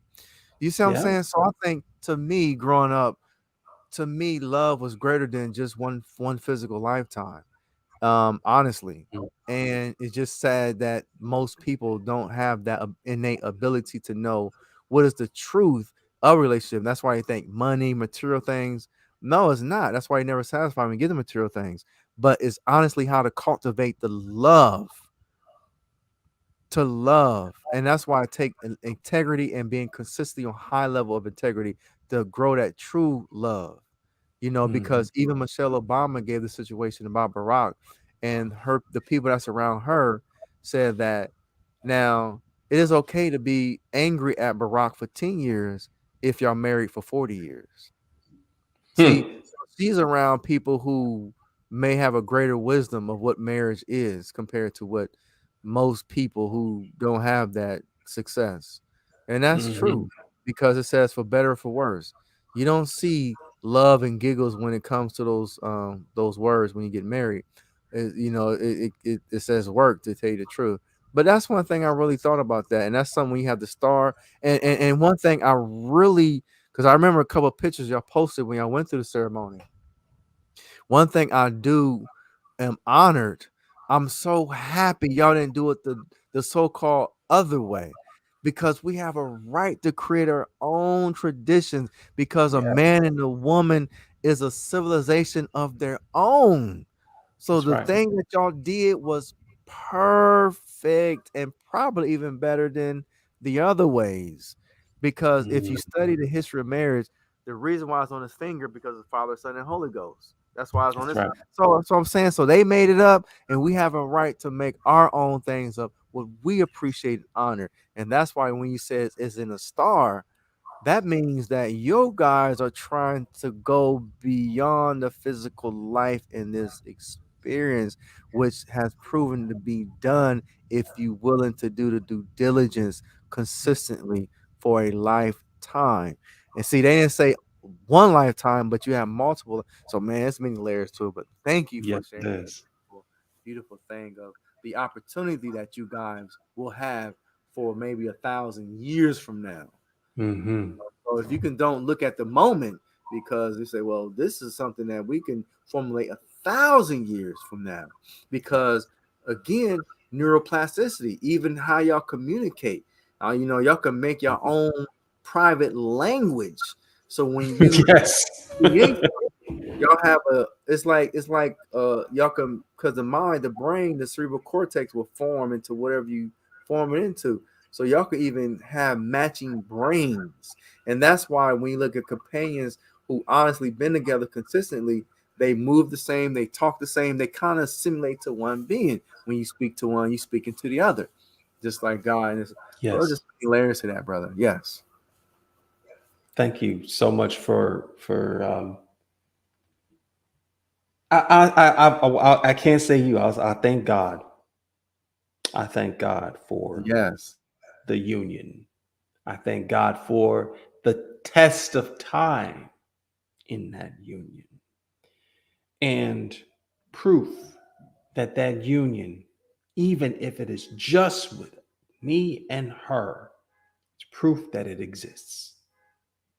It's proof enough that it exists.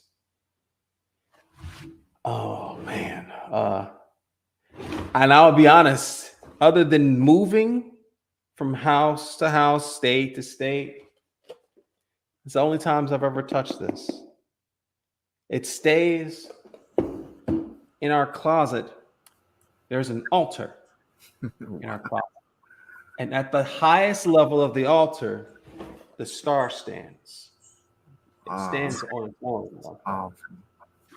And above all of the books, above all of the dialects and dialogues, above all of the jargon and the religion and all of the rhetoric, what really is our love for each other. Brother Mike, do me a favor. Yes, You don't have to do me a favor. You know what I'm saying. I'm just using the I know, I colloquial know. I know. terms. Yes. That'd be so amazing if once in a while you two can do a show and show So, and that's why this is Brother Lennon Honor. Him and his wife used to have a show, and that's one thing. Minister Farrakhan's wife, Khadijah, the elder Mm-hmm. wife, right? Mm-hmm. Oh, I really wanted her to speak. I wanted to, what I'm saying, just to hear her speak once. She never speaks, you know what I Mm-hmm. mean? But the thing about it is, I really, honestly, since the love and hip hop showing that type of level of relationship and all that stuff, I don't think nothing wrong with the other side to show a different level of relationship because young people are going to look for something.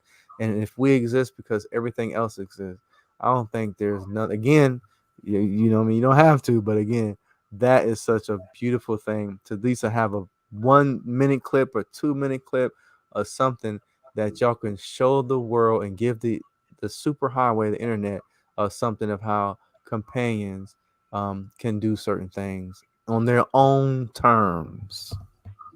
That is that's a great suggestion, and I will relay that suggestion. And let's see what happens. Yes, sir. Yeah. We are almost at 2 hours on top of the hour and a half that we have been sharing this positive energy here at the build. And even still, there's still energy. There's still a synergy that continues to replenish and recycle itself to continue to take the pollution that happens around us in the means of distractions, in the image and likeness of discord, the visceral ways the world can be.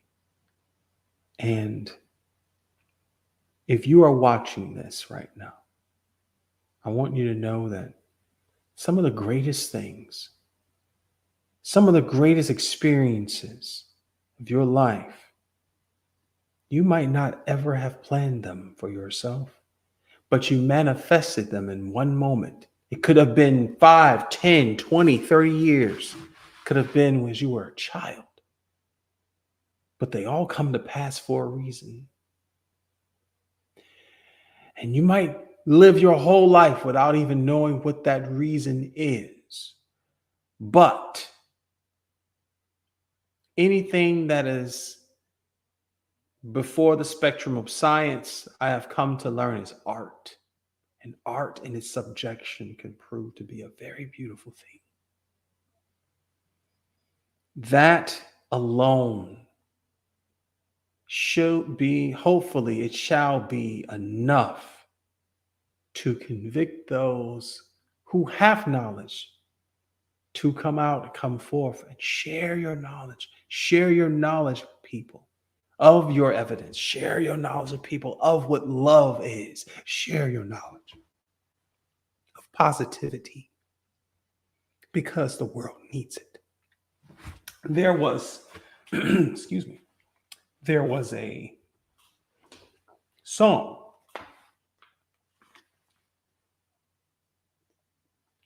I need water. Love's in Need of Love Today by Stevie Wonder. It still is. Love has many different definitions, one of which that I found the most interesting is craziness. That love and mania have this wedding within itself. That the closest experience that a person can have to love, which has you do things for seemingly no reason whatsoever, or even for your own well being, but for someone else's first.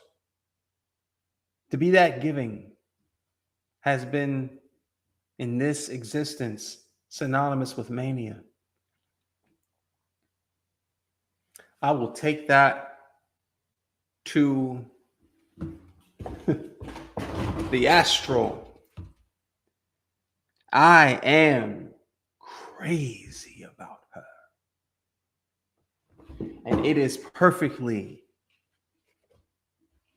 fine, a beautiful thing to allow yourself to be crazy about something, be crazy about someone, to be so insane that you're going to go through those repetitions of learning that wisdom and knowledge, of reading every one of those books, of putting all of these things into a perspective, of placing your hands in the dirt to cultivate these things, assuming that there will be a result that is different because you're different, because you choose in the midst of all of the sameness to be different. Why do I say the word sameness? There is a book by one of my favorite authors titled The Giver. The Giver was a story about a utopian world. They figured it out, and the only thing that they needed to do was deprogram any and everything that dealt with hatred, that dealt with passion, and they created sameness. It articulated itself as a black and white world. And there was a child in this black and white world that witnessed color for the first time. It came in the form of an apple that was being thrown by another child. And before it hit him, it turned a rich, lustrous red. He thought he was hallucinating. He did not know what this was. He had experienced shock and pain for the first time. And in experiencing the shock and pain, he went to a person who was thought of as highly wise, known as the giver, and was asking the question of, what is this? This new thing, this color, this brilliance that I saw. And at first, he lied to the child. Said, oh, it was just maybe your imagination. For that does not exist. But then he could not lie any longer. It literally hurt his body. Because as a giver, this was a person who was one of the architects of this perfect world that chose to deny all of these different passions, all of this different love and war and discord that makes us in a human existence.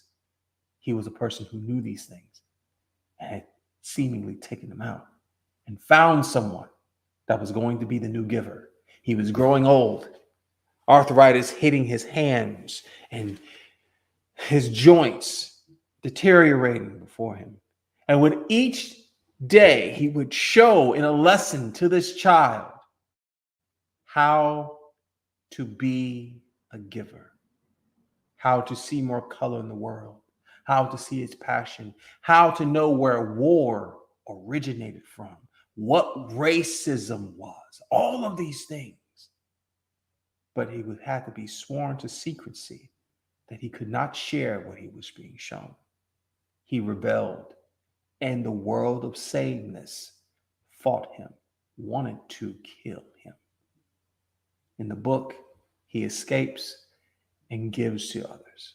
The moral of the story is this. Most people's idea of a perfect world is everybody agreeing with each other, everything being exactly the same. That everything would be without consequence. But in order to do that, there would be no actions. There would be no reactions because there were no actions. And everything would just be. That is not the definition of heaven on earth. That is a definition of a black and white sameness, a prison of the mind.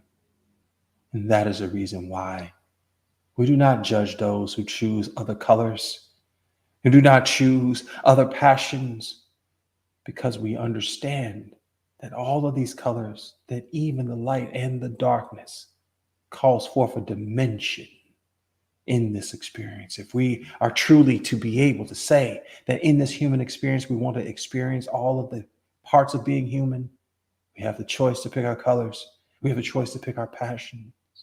We have a choice to view the discord, the viscerality of our bodies, our frailty of our minds, and see that as a way of saying, it is a wonderful life. I do not want a pleasant feel. I want what I want with other people who want the same wants. Let me find my circle. And in that circle, we will build a sacred space. And in that sacred space, we will be glad and happy and rejoice within it. That is the purpose. That is the mission.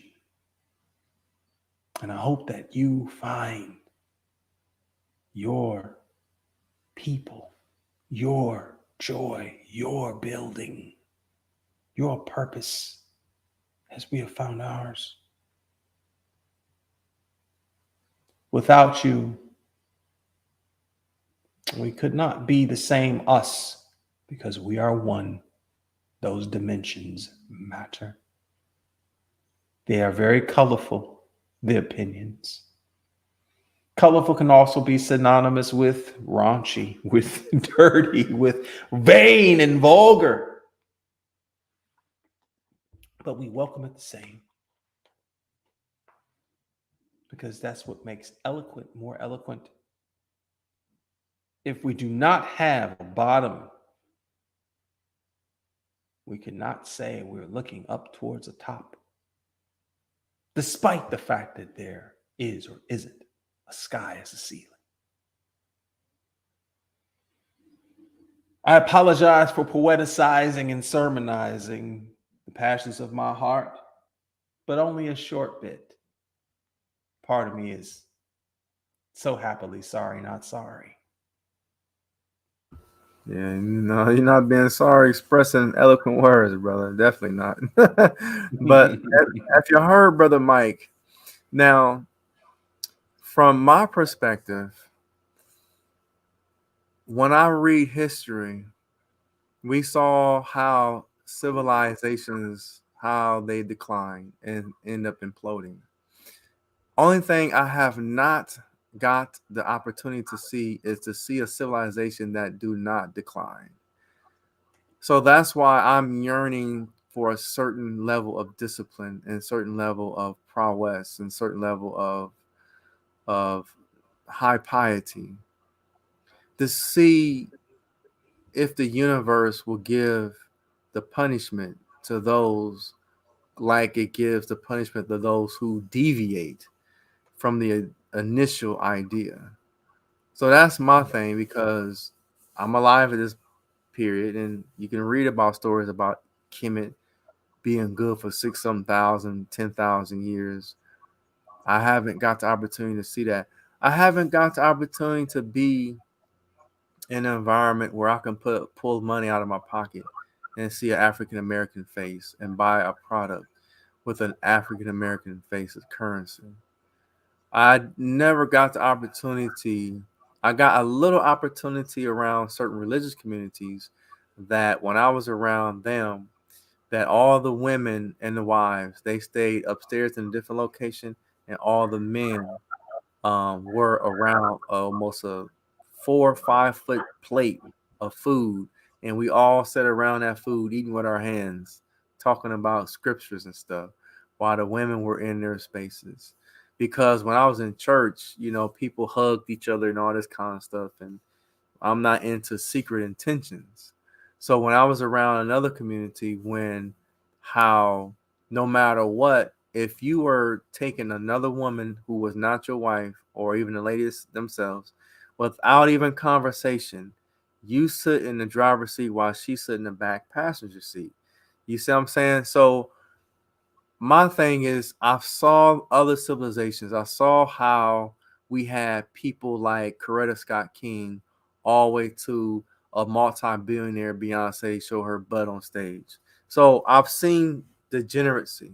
So that's why I kind of yearn to see consistency. If we had a consistency of a level of Coretta Scott King, multiple to see how nature respond compared to looking at um, Madonna in her 60s do her thing.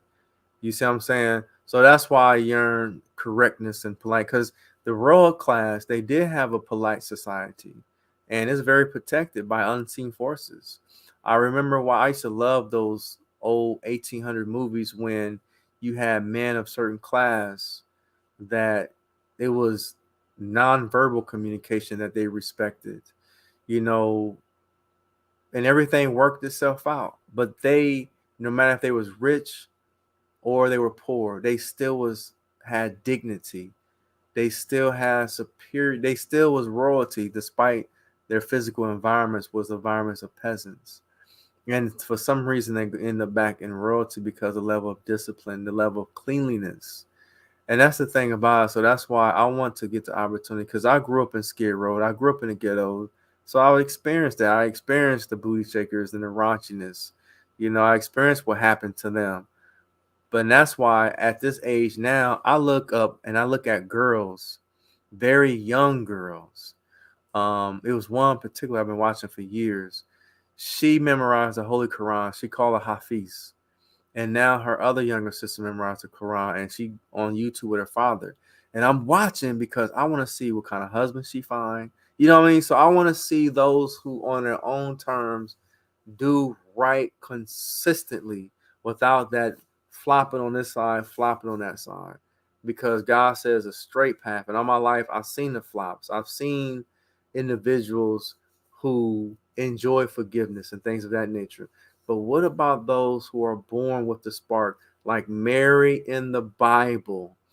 The reason why God, Allah, and Yahweh or Jehovah, Jews in Old Testament, because Mary was a soul who, on her own terms as a child, went to the synagogue and prayed and studied, and her father went to look for her. And that's how Jesus came into existence. Someone who was committed to doing right. And then we see the results in the story of Jesus. So I want to see this stuff within real time.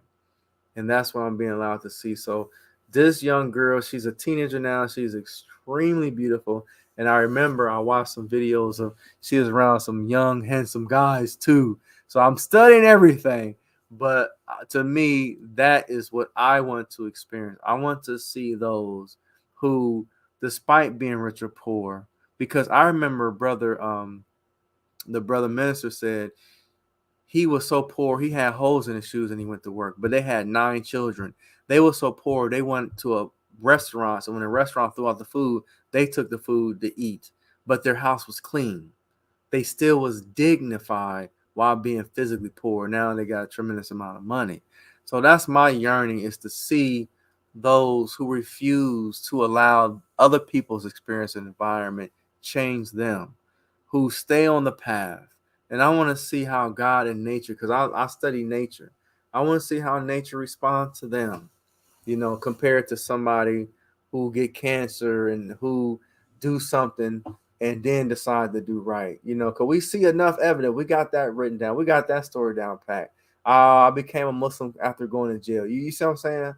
But I really want to see the children and just watch and see if nature is vicious to them, how nature is vicious to us who go back and forth. So that's my main thing. I really want to see if there's truly a right way to live without having all these jinn and unseen forces attack you.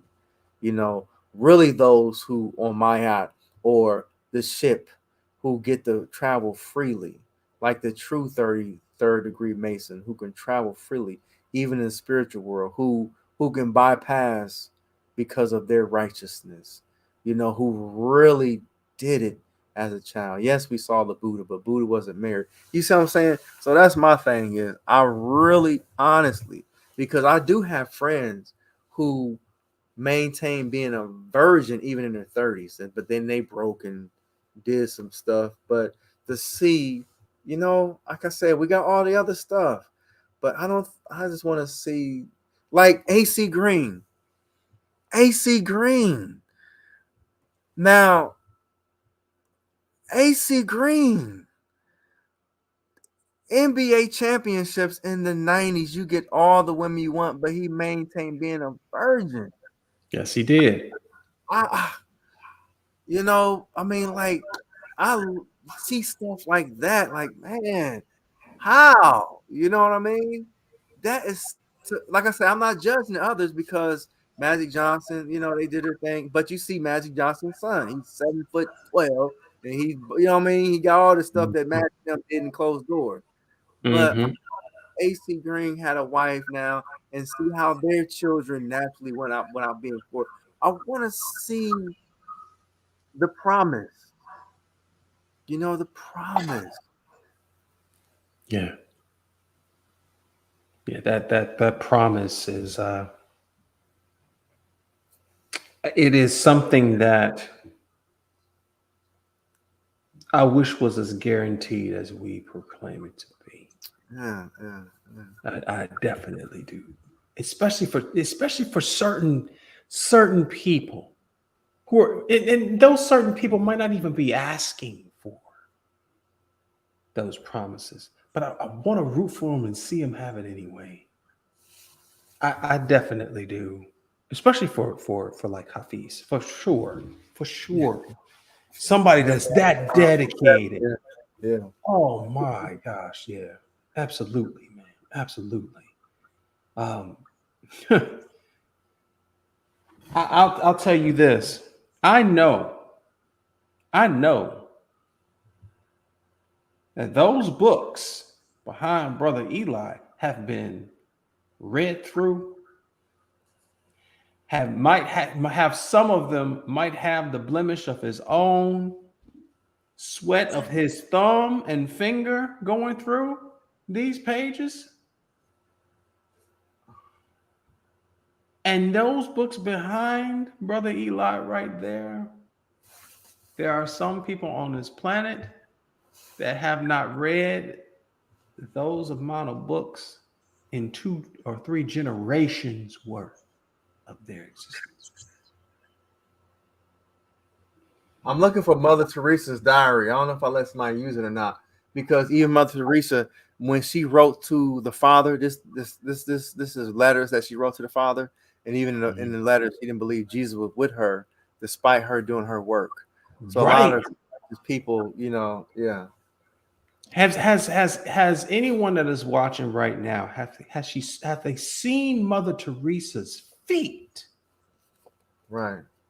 Mother Teresa's feet. Oh, he has. This Oh, is one of the books. This is one of the books. that's another one too. This is one of the book when the nuns was getting molested. Yeah, You that's see how old it is. yeah. The secret of the black nunnery revealed. You know what I'm saying? Mhm. But let me see. Mhm. But see, we're talking about books that have been lived in. These are not props here. Right. Oh man. Oh, that's powerful. But see, the thing about it, brother, one thing that you have to understand, even with all things, the older you get, you see different things. So you have to live in order to truly see. And still, you might not be able to see, because I Yeah. learned this a long time ago. God and the angels can give you God and the angels can give you certain information if you don't already have some of the knowledge that they can build on. And see, Yeah, they're that's prerequisites. Yes, absolutely. right. Yeah. I mean, that's what we were speaking about earlier. The tests, Yeah. those steps before you could even ask a question. Absolutely. But I'm gonna find it. But like I said, it's mainly when you like there was a guy that can speak 16 languages, can write 10. And what happened is it was a historian who studied languages. So even though he didn't know all the world languages in present time, but the 16 languages that he learned in the early 1800s were the foundation of all the languages that's present today. You see what I'm saying? So when you read books like this, Yeah. when you read anything, like say for instance, when you read the ancient Near East, books like this, all of these is like the internet. They retelling of a story that was already told. It's like when you look at the internet, you have a lot of people don't necessarily write their own articles. They just republish the articles. So Yeah. you'll come to learn that it's one story, one story. And that's why when you learn the story of Sophia in the Gnostic scriptures of how her curiosity, and that's why even before you learned about Sophia in the Gnostic scriptures, you heard about Eve and her curiosity. Yeah. You see what I'm Yeah. saying? So it's the same. You start seeing that line, that vibration. And then once you see that vibration, you want to see if there are other vibrations. And that's why even you personally, you could, when you was younger, you can watch a movie and you watch the whole thing. But since those people who make movies, there are certain formats that they follow. So you can, and then as you got older, you can watch a movie and then you know the ending because you've Yep. seen the story before. Yep. And that's why we have winter, spring, summer repetition in this physical world. Mm-hmm. So you can have 1,000 books, but you can read one book. And that's why the Bible and certain books are so potent, because due to those one books, you're reading all the books because it's the same story. You see what I'm saying? And that's why when you look at science, even with science, you got that mathematician talk about the adinkras. And the adinkras are a simulation like in the movie Matrix. And that's what people don't understand. This is one story. We're the third rock from the sun. So it's not different information. It's all one information told at slightly different angles. And that's why when you get your first PhD, it's so easy to get a bachelor's degree in other fields because you already got the foundation. And Yeah. once you get the foundation, it's all easy from there. And that's why you have to go see other angles. When you see other angles, then you get new information. And that's why when I told the story of Job, you don't hear nobody else telling that version. No. There is nobody else talking about Job's broken heart. No. You know what I'm saying? So that's why when I'm allowed to see certain things, I'm allowed to mention certain things, but that is the facts about Job. God didn't heal his broken heart, just like Satan, just like Labalabov, whatever his name is. It's one Yes. story. And that's why I choose not to retaliate against people, because it's one story. And that's why when Jesus on the cross, he said, Eli, Eli, why God, my God, why are you forsaking me? But then he released it. And that's like the story of Buddha. If you want to be release of the physical world, you don't judge it. And when you judge something, if you judge something that you did not create, it binds you. Yeah. That's why Jesus' story is one of the greatest stories, because despite how people betrayed him and lied on him and chose the thief and stuff like that, he said, okay, so be it. And he was released and he was free. He became trusted in heaven. And that's why the story of Moses and Joseph, because Yes. humans, we don't know enough. We don't know what's going to happen 100,000 years from now, because one brick built on another. We don't have that enough knowledge. So that's what I mean. So that's the one thing that you learn as a musician, as a poet, because these are rooms, these are boxes within boxes. And that's why people can close their eyes and solve a Rubik's Cube with their eyes closed within 1 minute. In seconds. In seconds, exactly. The same Rubik's Yeah. Cube being solved. You see what I'm Yeah. saying? So one is one great story. And a lot of times, we just like different flavors of the same stuff. We do. We do. And that's in every aspect of our lives. Yeah. The foundation is male principle, female principle. They intertwine, they lock, and a certain reaction happens after certain repetition and friction that causes a spasm. We call it an orgasm. Yet Yeah. we have 36 different positions. The same thing happens with food. There are four bases of that food. There are two different types of carbs, simple and complex carbs. We have proteins, we have fats. However, we'll get bored if we have to eat chicken and broccoli our whole lives. Some. I can eat the same over and over and over. It's amazing. If we really think about it in terms of foundation, how much of it can be spread across the board as far as understanding of it. Yes. But what makes us human is how personal it can become. Gods are not personal. Deity is not personal. When it becomes the flesh is when it's personal. And that's why I felt your conviction when you said you wanted to see Jesus with his first date and his first, because he assumed the human flesh. Right. God in human flesh. Right. That's right. The truth, the way, and the light. Exactly. But not in marriage. Everything else but marriage. Isn't that strange? Just think about that.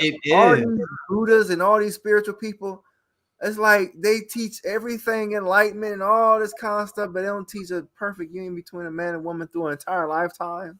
The Buddha, the Lama, all these people. But it also makes me think of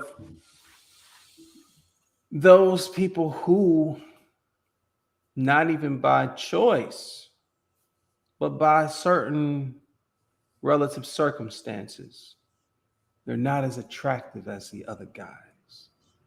Let me say that again. They're not as attractive as the other guys. What do you so mean? The women don't seek after them for intimacy or sexual gratification. And they are virgins based upon not their own choice, but even of certain consequences, because they're not thought of as attractive. They're not thought of as alluring in a way by the members of the opposite sex. And they choose to focus on certain intellect. I believe intellect becomes their intimacy. Sapiosexualism is a very real thing. Just the idea of being intimate with the concept of education of the self. Nothing. I totally disagree. Just like lesbianism and homosexuality, we can fit squares in different places by force, but I will not judge existence. Even all the highly smart people, all these flam folks, brother, they had to have a mother and father have good sex to produce them. You know what I'm saying? It's not, you ain't gonna escape this. Even in the Bible, you know what I'm saying? The angel came, literally say came into her. You know what I'm saying? So it's that is something existing is demanding. There is no, this the 14th Dalai Lama. He had a mother and a father. So for some reason, existence says, nah, I ain't going for that. Hey, what's that 80 song? No, I ain't going for that. I ain't going for that. But the ancient Egyptians, well, that's the part of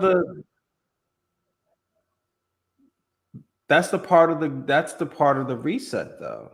And unfortunately, because you got a lot of people who cannot find intimacy in the same way to create more generations. Yeah. So you'll have people engineer these toys and self gratification as a distraction from what the true intimacy is, which is actually has nothing to deal with sex. It has everything to do with finding your other one. Having that type of communication where you don't even have to use words. I can look at my wife and not have her utter a word and know what she needs. There's something about that. Yes. There's something deep within that. And it's something that's I can use all the poeticisms that I want, but it wouldn't do justice to a person experiencing it for themselves.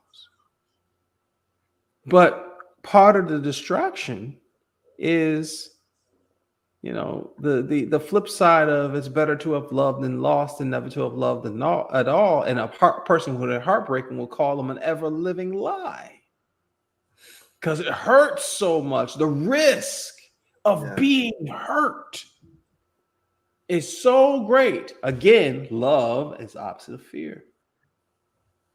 So if I fear something, which is a false example appearing real, I already fear a divorce. I already fear a breakup before I even say hi. How you doing? What's your favorite color? I'll never do it.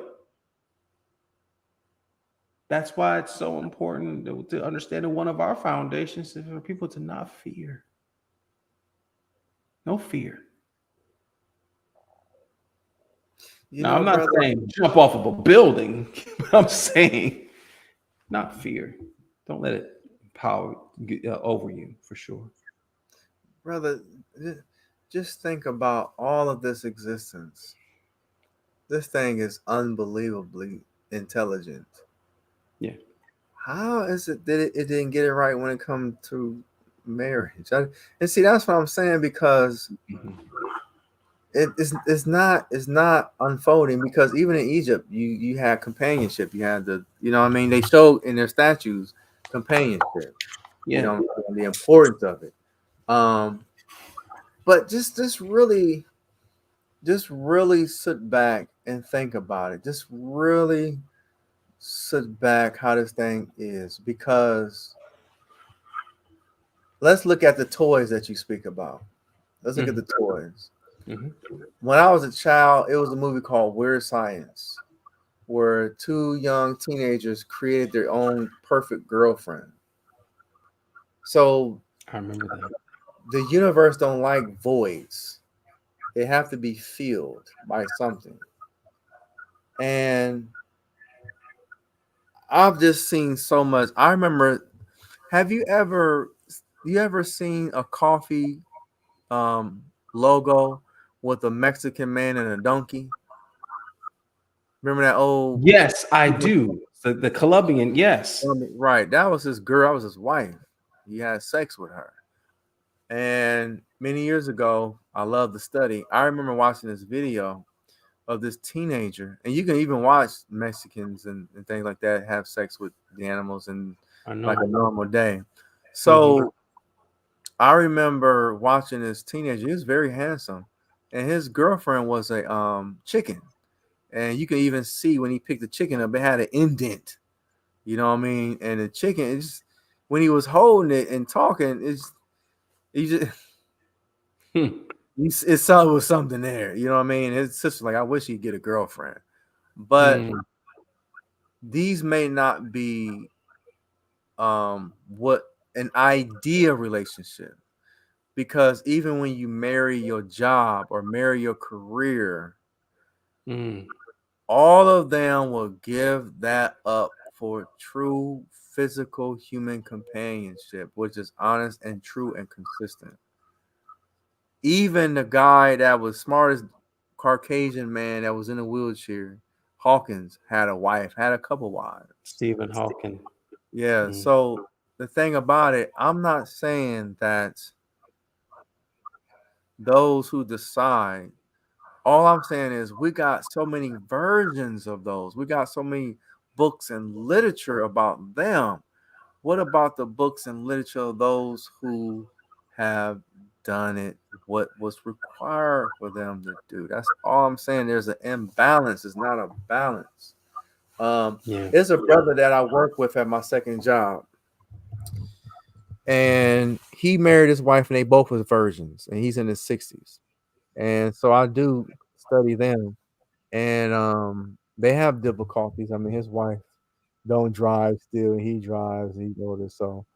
But and I remind him, I said, listen, you don't have the stuff that we have to experience, all these divorces and breakups and things like that, because you was a virgin and she was a virgin, and y'all in y'all 60s now, and so um you least, because most people see, I have a life of being abandoned, and you don't want to be in a world where you know that no one will remain next to you.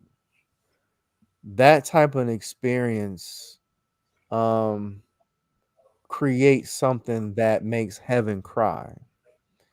And a lot of humans get in trouble when heaven cry for humans that been defrauded by other humans. And what happened is animals start caring for this human. Like you have, what's the girl with the stepdaughters and the prince? Remember in the cartoon, she had Cinderella. Cinderella. Remember she had the birds and all coming. That is Mm-hmm. not fiction. That is not fiction. Those who are truly pure at heart and been abused by humans, nature, I'm telling you, because I be having deers. I mean, even I got a stray dog, he's still out there. You And we heard know, him it's so barking, many actually. things, Yeah. there's so many things I could talk about. Humans wouldn't even dream that it happens. But it's Yeah. still not another human.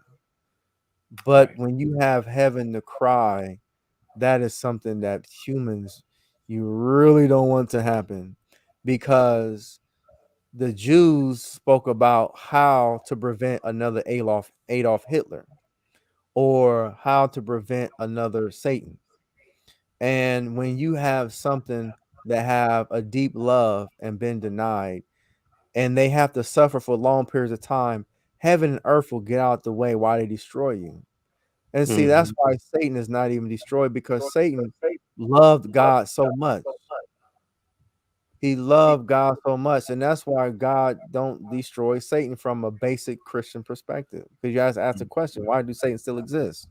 Mm-hmm. Because when you are born and you have certain guarantees and been denied these guarantees, but you continue to be on point, it creates a force in the field in the unseen world.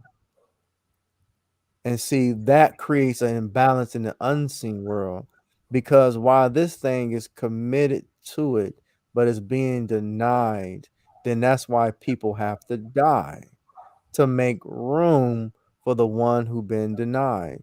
Because Mm-hmm. when you have a room full of babies, if you have a room full of demanding babies, and you have one of them in the corner that don't demand, and since you always got to run to the loud babies that's crying, they will have the other one who suffers, who really the nurses know is hungry, but then that baby dies of hunger. The Mm. anger of the government on that nurse in that hospital would be unreasonable, because that baby was quiet and patient, but she was so focused on the loud babies who was yapping so loud that you denied that baby its right to eat. Therefore, you have to die.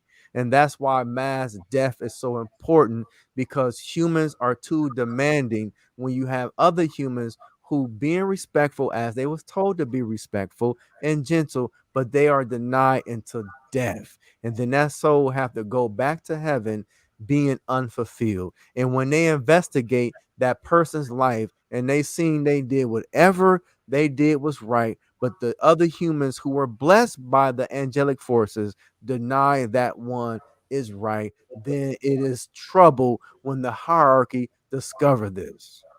Mm. Is That's. great penalty, Mm-hmm. because as I reiterate, if you have a room full of babies that are yelling and screaming, and one or two of them are sitting there quiet, and the other ones get fed because and they get their behinds wiped just because they're loud and the nurses don't want to hear them cry. But then the other ones are denied. The other few of them are denied, end up getting sick, end up dying. When the administrators investigate what happened to those, and they know that the nurses knew that they were hungry too, that they deserved to be fed too, but they was denied, then no, heads have to fly. That's just how it works. Mm. Mm. And see, and if you look at us humans, we've been abusive to cows and chickens and all these animals and putting them in these places, and that's why these people are being sick. Remember, this generation, we didn't create slaughterhouses, right? No. But look at our condition from these foods that we refuse to allow to rest. Even God in the Bible says when you even grow food, you must allow the land to heal. Gleaning. Yes. Right. So that's why we suffering from these. diseases that people try and make genetic. Diabetes, all that stuff is not genetic. These are and these are unseen spiritual forces that attach itself because it's been unjust. That's Mhm. all. We need just to be fair. And when you are unfair, because and that's why I talk about the homosexual community. God didn't necessarily kill them for being homosexuals. They were bullies. We're bullies. They were unfair. I mean, they're gonna force this dude wanted to give up his virgin daughters. They were insane. They were bullies, and that's right. So the thing about it is this heaven and earth is a justified holy place. Is a beautiful place. And if a spirit who decided to be in a physical body and been denied multiple lifetimes, then yes, you're gonna get an Adolf Hitler. Yes, you're gonna get all these people that nature will allow for a moment of time to release all that anger. Because remember, we always talk about karma. It's not necessarily, bad karma because these people could have done something to those Adolf people, multiple lifetimes, and he just Mhm. paying them back. Right Mhm. time, right place. So again, these are just words, brothers and sisters. I don't necessarily have the absolute answer. This is something that I feel, and to me personally, the responsibility. That doesn't mean it is true the things that I express. So what I'm saying is, um, I love balance, I love completeness, I love honesty, and that is so true. The stuff I just expressed is from me internal because we are people of evidence. We're not a people of words. And since I can't emphatically prove it physically, that doesn't mean all the words that I say have any type of meaning or any type of reverence to it. These are just words that came out of my mouth. Mhm. It's a disclaimer that throughout the build is so important. However, what's equally important is whatever that is being felt in whatever way it's being felt as is being spoken to you if you're watching. um, there's a value in it. There's an innate value in it, and we have that value for you. um, there are certain things that will be uttered here that will immediately touch your heart. There are others that might feel like it's scratching it. There are others that might feel like it's a dagger in your side. But all of these are emotions that are part of the human experience, and we learn from all of them. I learn from all of them as well. Looking forward to having more squares underneath here, where the build will actually look like bricks Like the Brady full Bunch. of. Indeed. That was the A first Hollywood Zoom. squares without the Hollywood. Yeah, that's the first Zoom conference. Yeah, that is going to be that's going to be quite a day, quite a night, quite an event. Brother Mike, it's Just kind of as weird. this was. I'm sorry. I'm sorry you were saying something, brother.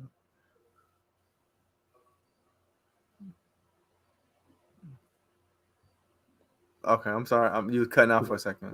Yeah. Go ahead. Oh You were no, saying no, something's no, kind no. of weird. Actually, I'm happy you recording it because it was me. I'll delete this after hours. I'll make it private. I would something. I don't even know where that spirit come from. You see how stuff just comes and so that's why I'm asking it to explain itself. You know what I mean? Because um I actually this conversation to me is more like a let your hair down brotherhood, conversation because we spoke about love. We spoke about very, very intimate, powerful things that the world truly deserve. Um, but yeah, I mean, because we on 3 hours and it's almost 12 o'clock.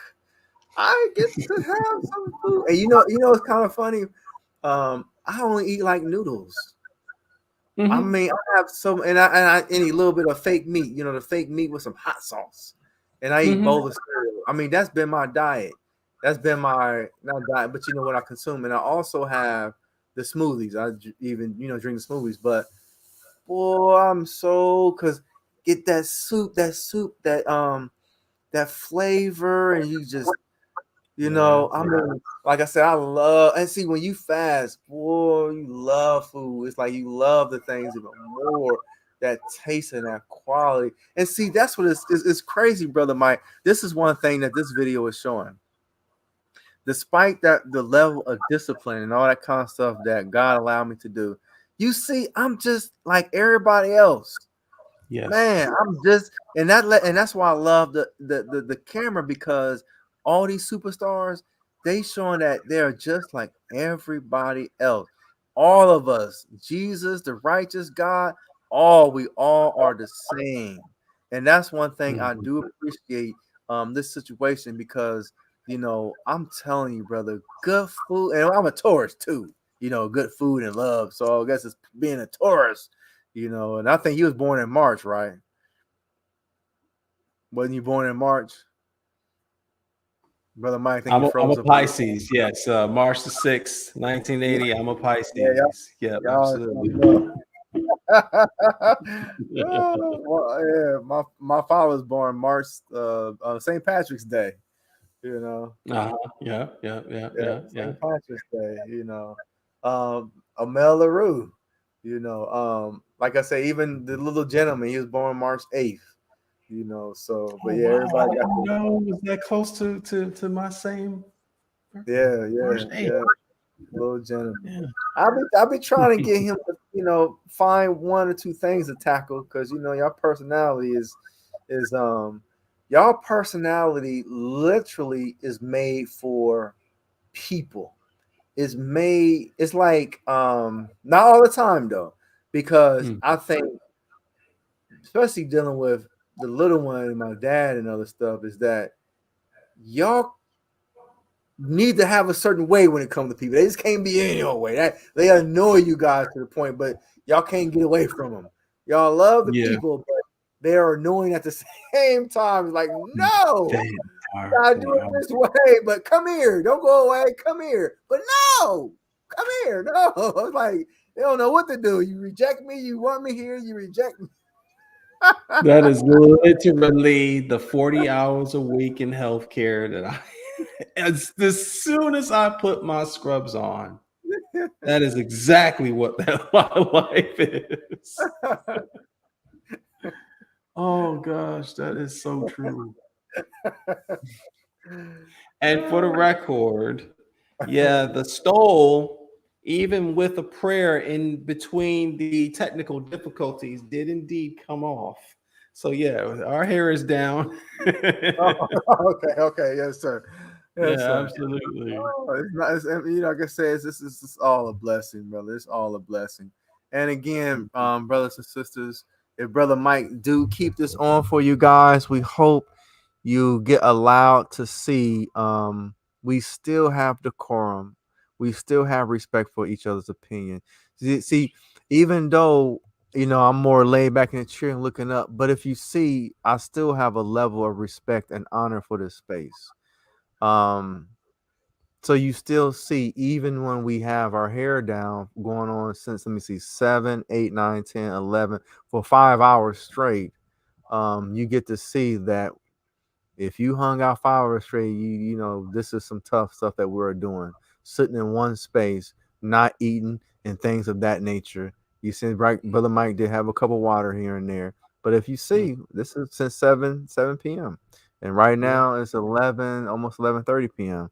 So Mhm. that's many hours. So we really respect this space that we're creating. And again, oh man, I just hope that Brother Mike and even if you know other couples that y'all create a space because again I just think the young people should have options. That's all. I don't Mhm. judge nobody, even though to those who just listen to respond, they don't really honestly listen to what I'm saying. That's just how life is, and that's why I reiterate so much. Just to have options. And I think that's one of the most painful way to live is to live away and to see that you don't have options. I think Mhm. options are a beautiful thing, and I just hope just to see options, just to see um, married couples laugh and married couples just talk about certain things. who legitimately, that's taking care of business and being consistent, just being honest, because the world needed. We got millions and millions of love in hip hop, and brother Mike and I, we are old enough to see how the younger generation have really been affected by this love and hip hop relationship Oh my stuff gosh. that they're showing.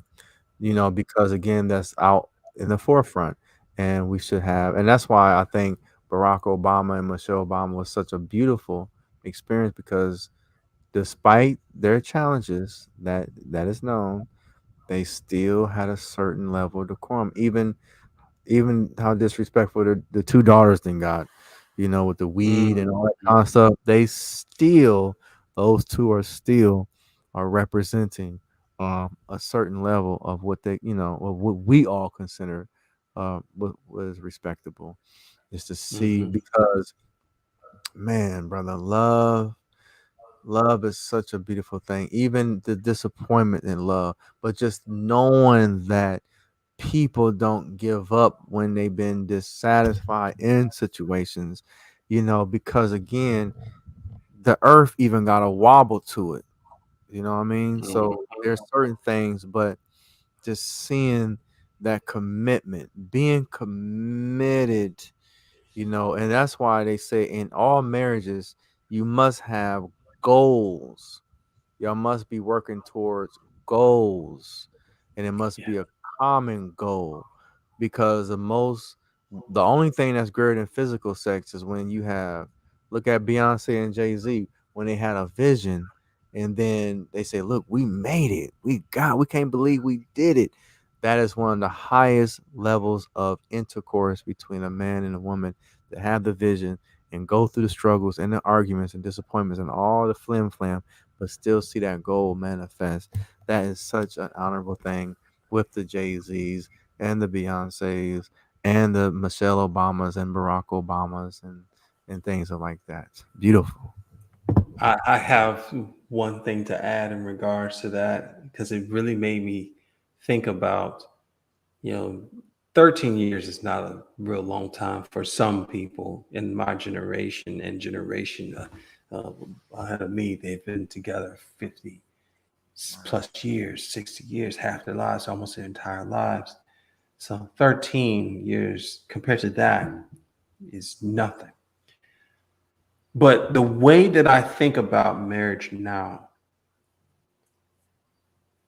as if the day that you say that you're kissing your bride, that is the conception of the oneness, as if it is a baby, as if it is a child. So our child is in its teenage years. Now I want to think about using that metaphor in regards to how we look at our 13-year-old children. They're So the child rebellious. is the kiss. To be clear, that you said the child is the first kiss. The first kiss, when they say that we are becoming one, Right. when we have our ceremony, that union, that is Yes. our baby. That's when we birth the oneness that is me and her Okay. So husband not and the wife. actual kiss, but the actual ceremony. The Okay. Okay. ceremonial kiss for oneness. Okay. Okay. So that Understood. at that moment, that's when we say that that's our baby. Yes. So Yes. 13-year-old baby, 13 years old teenager. Teenagers who are very rebellious, thinks it knows everything. It is still wet behind the ears, still has some immaturity there. So some people that might think 13 years, that's a long time to be with anybody. But see, I think of it as my love is only 13 years old with this woman. There's still a lot of growth there. Yeah. Now, there are other generations that, before me, their love lasted 50 years. I know people that have not lived on this planet for 50 years and they were in love for that long. There's a certain maturity that comes with that. There's a lot of hardship that comes with that. Yeah. And surviving that hardship comes with that. That's the reason why it's so happy and go lucky when you are in the dating phase and the courting phase, and all of the restaurants are new and everything because it's all new to a very new baby, right? It's first time a baby actually has applesauce, Gerber applesauce, for the first time, and they taste that sweetness, man, they're on cloud nine. And the second you give them peas instead of that applesauce, oh, what is this? Those new tastes, those new flavors are in the relationship the exact same way. And guess what?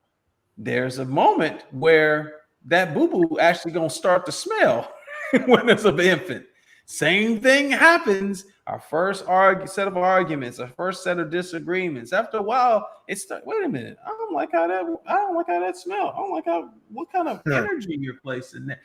Using that as a metaphor, using that as a dynamic, and seeing it in that way, we can kind of laugh at the immaturities together and grow from that, more mature people.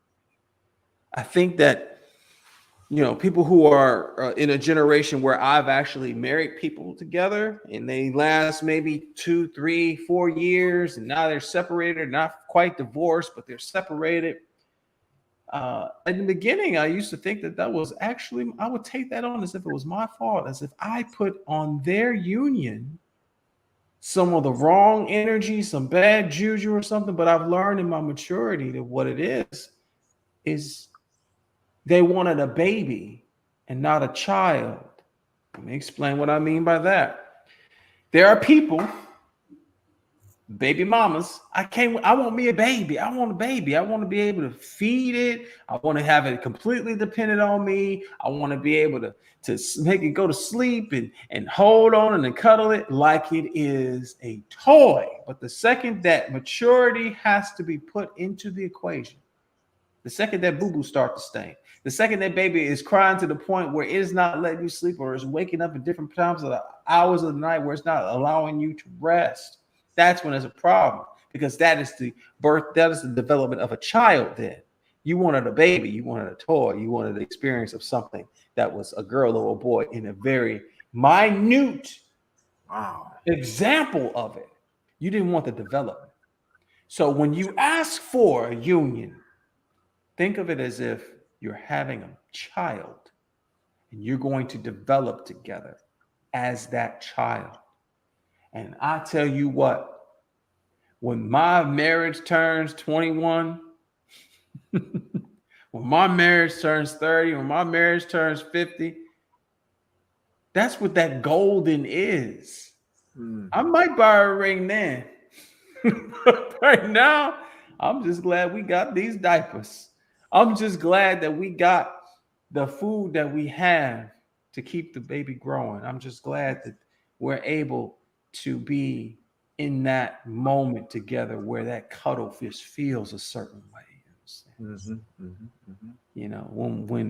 When you're married 50 plus years, you might not be able to hold each other the same way. Some arthritis that might get in the way of that. Your joints might feel different. But you've grown and developed in learning that there's a different way that you hold each other. Yeah. Intimacy is the same thing. Intimacy is the same thing. The honeymoon phase and tearing each other down in the bedroom and all that stuff. Intimacy turns into, you know what? I'm gonna rub your feet every night for a year just because I feel like it, until you fall asleep. Right. Or you're interested in the book that I'm reading, but I know you don't have time. I'm going to read it for you while you just sit around. You don't have to do nothing. It could be something as us just sitting in the room, just being there, just knowing that the person is there. And that's enough. Ooh, that's true.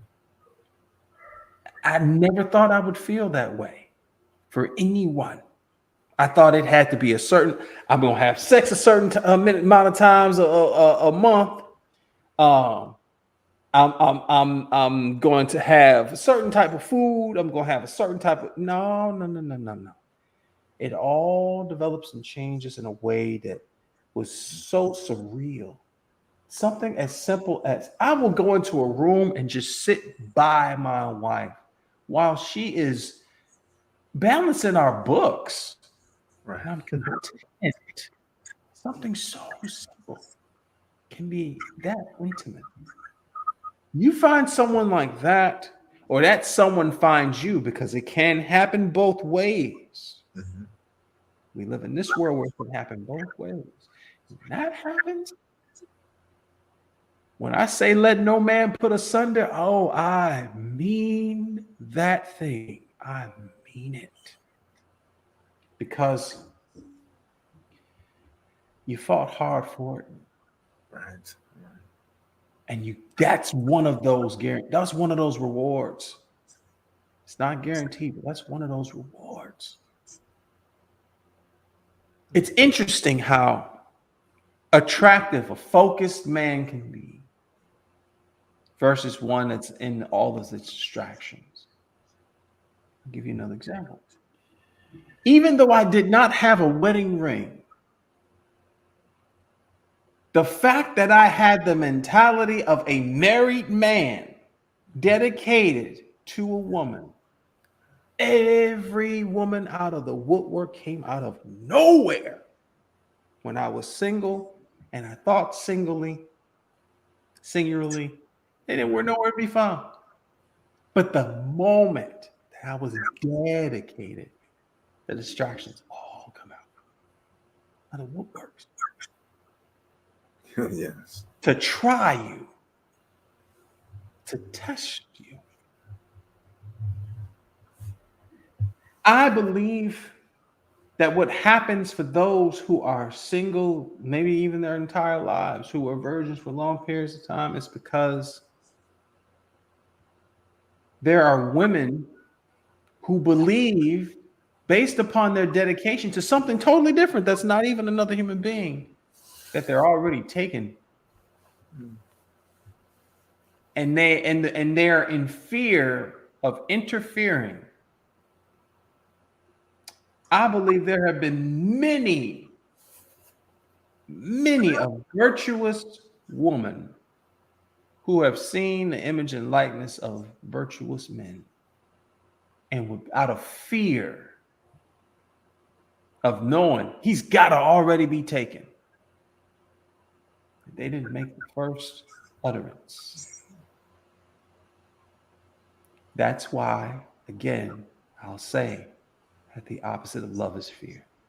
Because the second that person opens up their mouth and says, I don't know how in the world you are by yourself.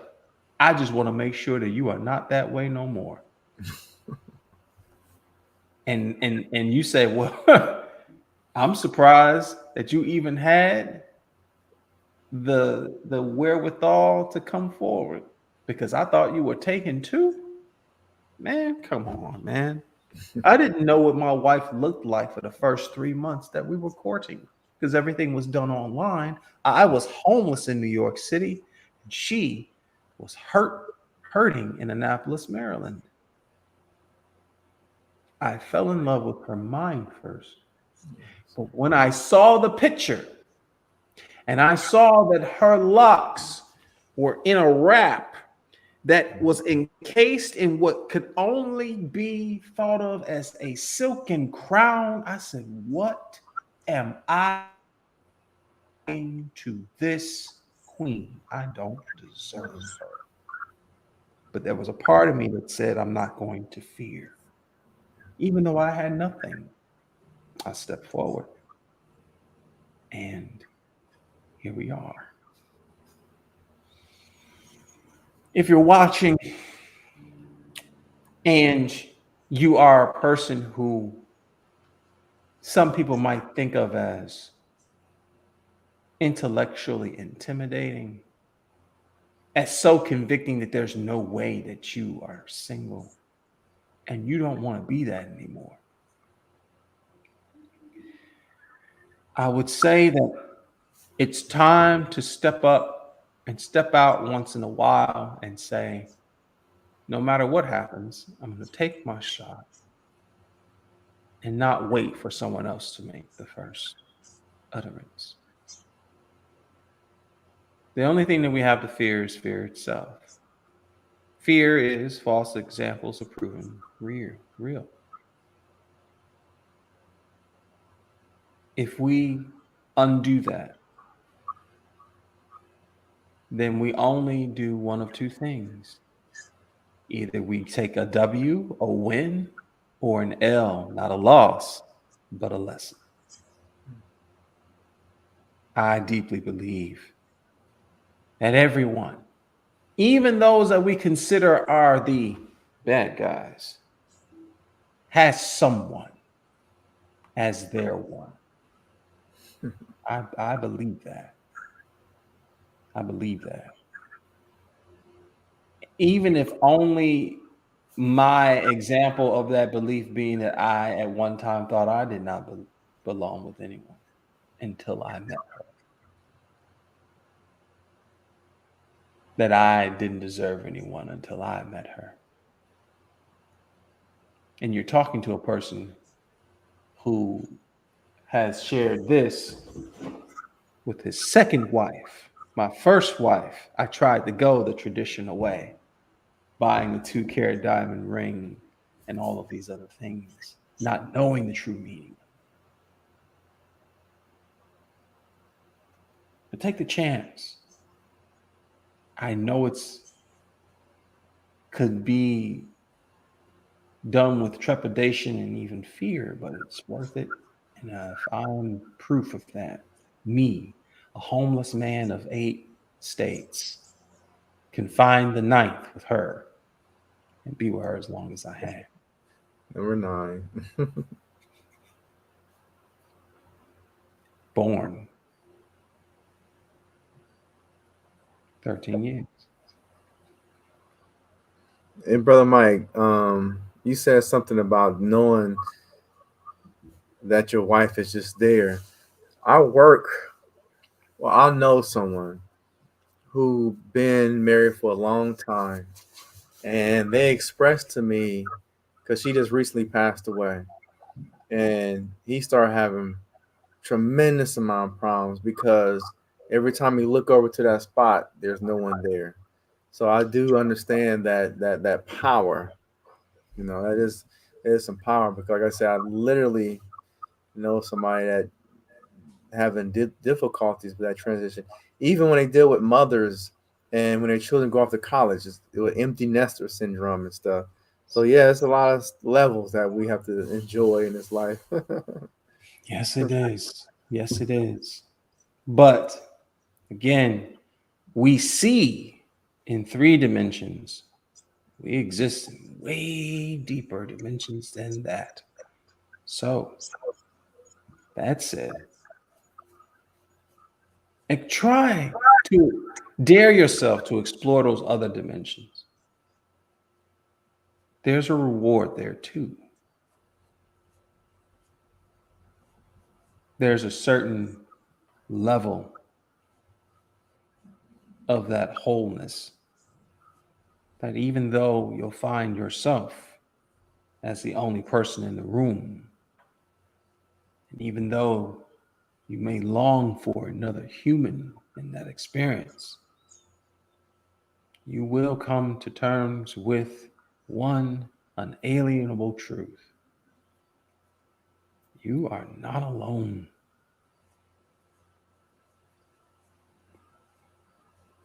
I pray that for all, good, bad, ugly, deformed,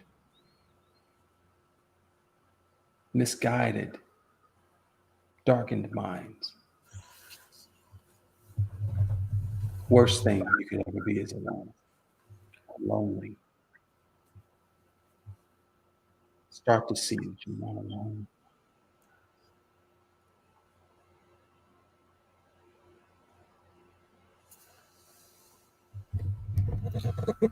Well, ladies and gentlemen, children, seniors, the children of light, even the children of dark, and the children. I hope and pray everybody received this message with the highest honor and respect that they deserve, and that you continue to join us knowingly and unknowingly with this build, because without you, there's no us. We exist because everything else exists. And we get passionate, but just like a fire, the burning bush, the bush is still there, but the passion is in the fire. Sometimes the flame go up and goes broader, but the bush is still there. So we still represent what we're representing. So we thank you guys. And I'm so honored that Brother Mike have, took the time to help remove time enough because I have 10 more minutes for my soup. Ah. Oh, woo, telling you, brother. Woo. It's a marathon, man. It's a marathon. What you got? Wait, Navy SEAL. What is tough, man? What is it they do to swim in, David the running, the Goggins. biking? What is it called? David Goggins. He ran No, what's the name of the marathon. sport though? What's the name of Oh, the the sport when you decathlon.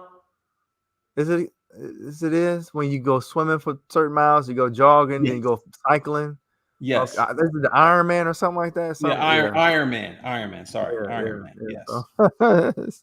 Iron Man. so thank you all. Thank you, Brother Mike, for sharing the story. Thank you, Brother Elias, for sharing the story. And we all are so grateful. Thank you, Sun, Moon, and Stars, for keeping your word to maintain us. Thank you for the internet to keep going. We didn't have serious bleeps. We're so grateful for not having this bad weather, hard rains, and hot, hot cabins. So we're Mhm. so grateful and so thankful. And we just really honestly hope that you all get allowed some time to breathe in these times of trouble, that you can breathe and relax and know that your life is loved and appreciated by God. And most of us are truly suffering just because we lack the knowledge to improve ourselves. So it's not God that is punishing us, but we are being punished because we may have spent more time in foolishness instead of building our nest of success. So I hope we can change that view and have some fun sometimes, but make sure you focus on building your nest because all galaxies got their own spaces.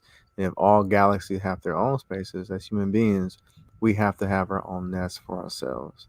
So please continue to learn how to forgive the things you believe that are sins and are evil workings and things like Brother Mike Tyson. He's very verbal about the bad things he done. He's working diligently to, relieve all the sins.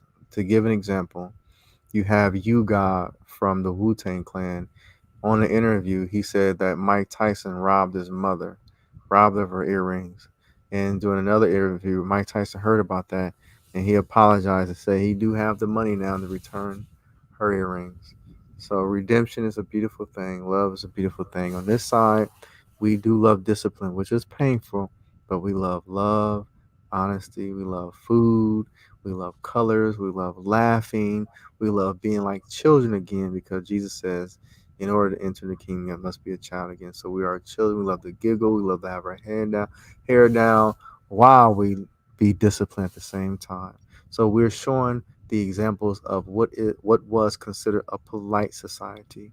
You have a lot of noble people who may have champagne and may smoke cigarettes and stuff, but in that environment, they have perfect decorum for their brothers and sisters, and they talk politely with each other while in this condition. They have high levels of discipline in this position, and we do have a right to experience these things while you have a right to do the opposite, mean mug and fight and argue in other spaces because there's enough room for us all. Blessings.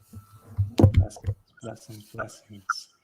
We got 9 minutes to Brother Eli gets a chance to break his fast. I felt honored that the food for thought was able to carry him over. We will close now, but we will be back yet again, another step in our journey as the burning bush, same time at 7 o'clock on Sunday. And who knows?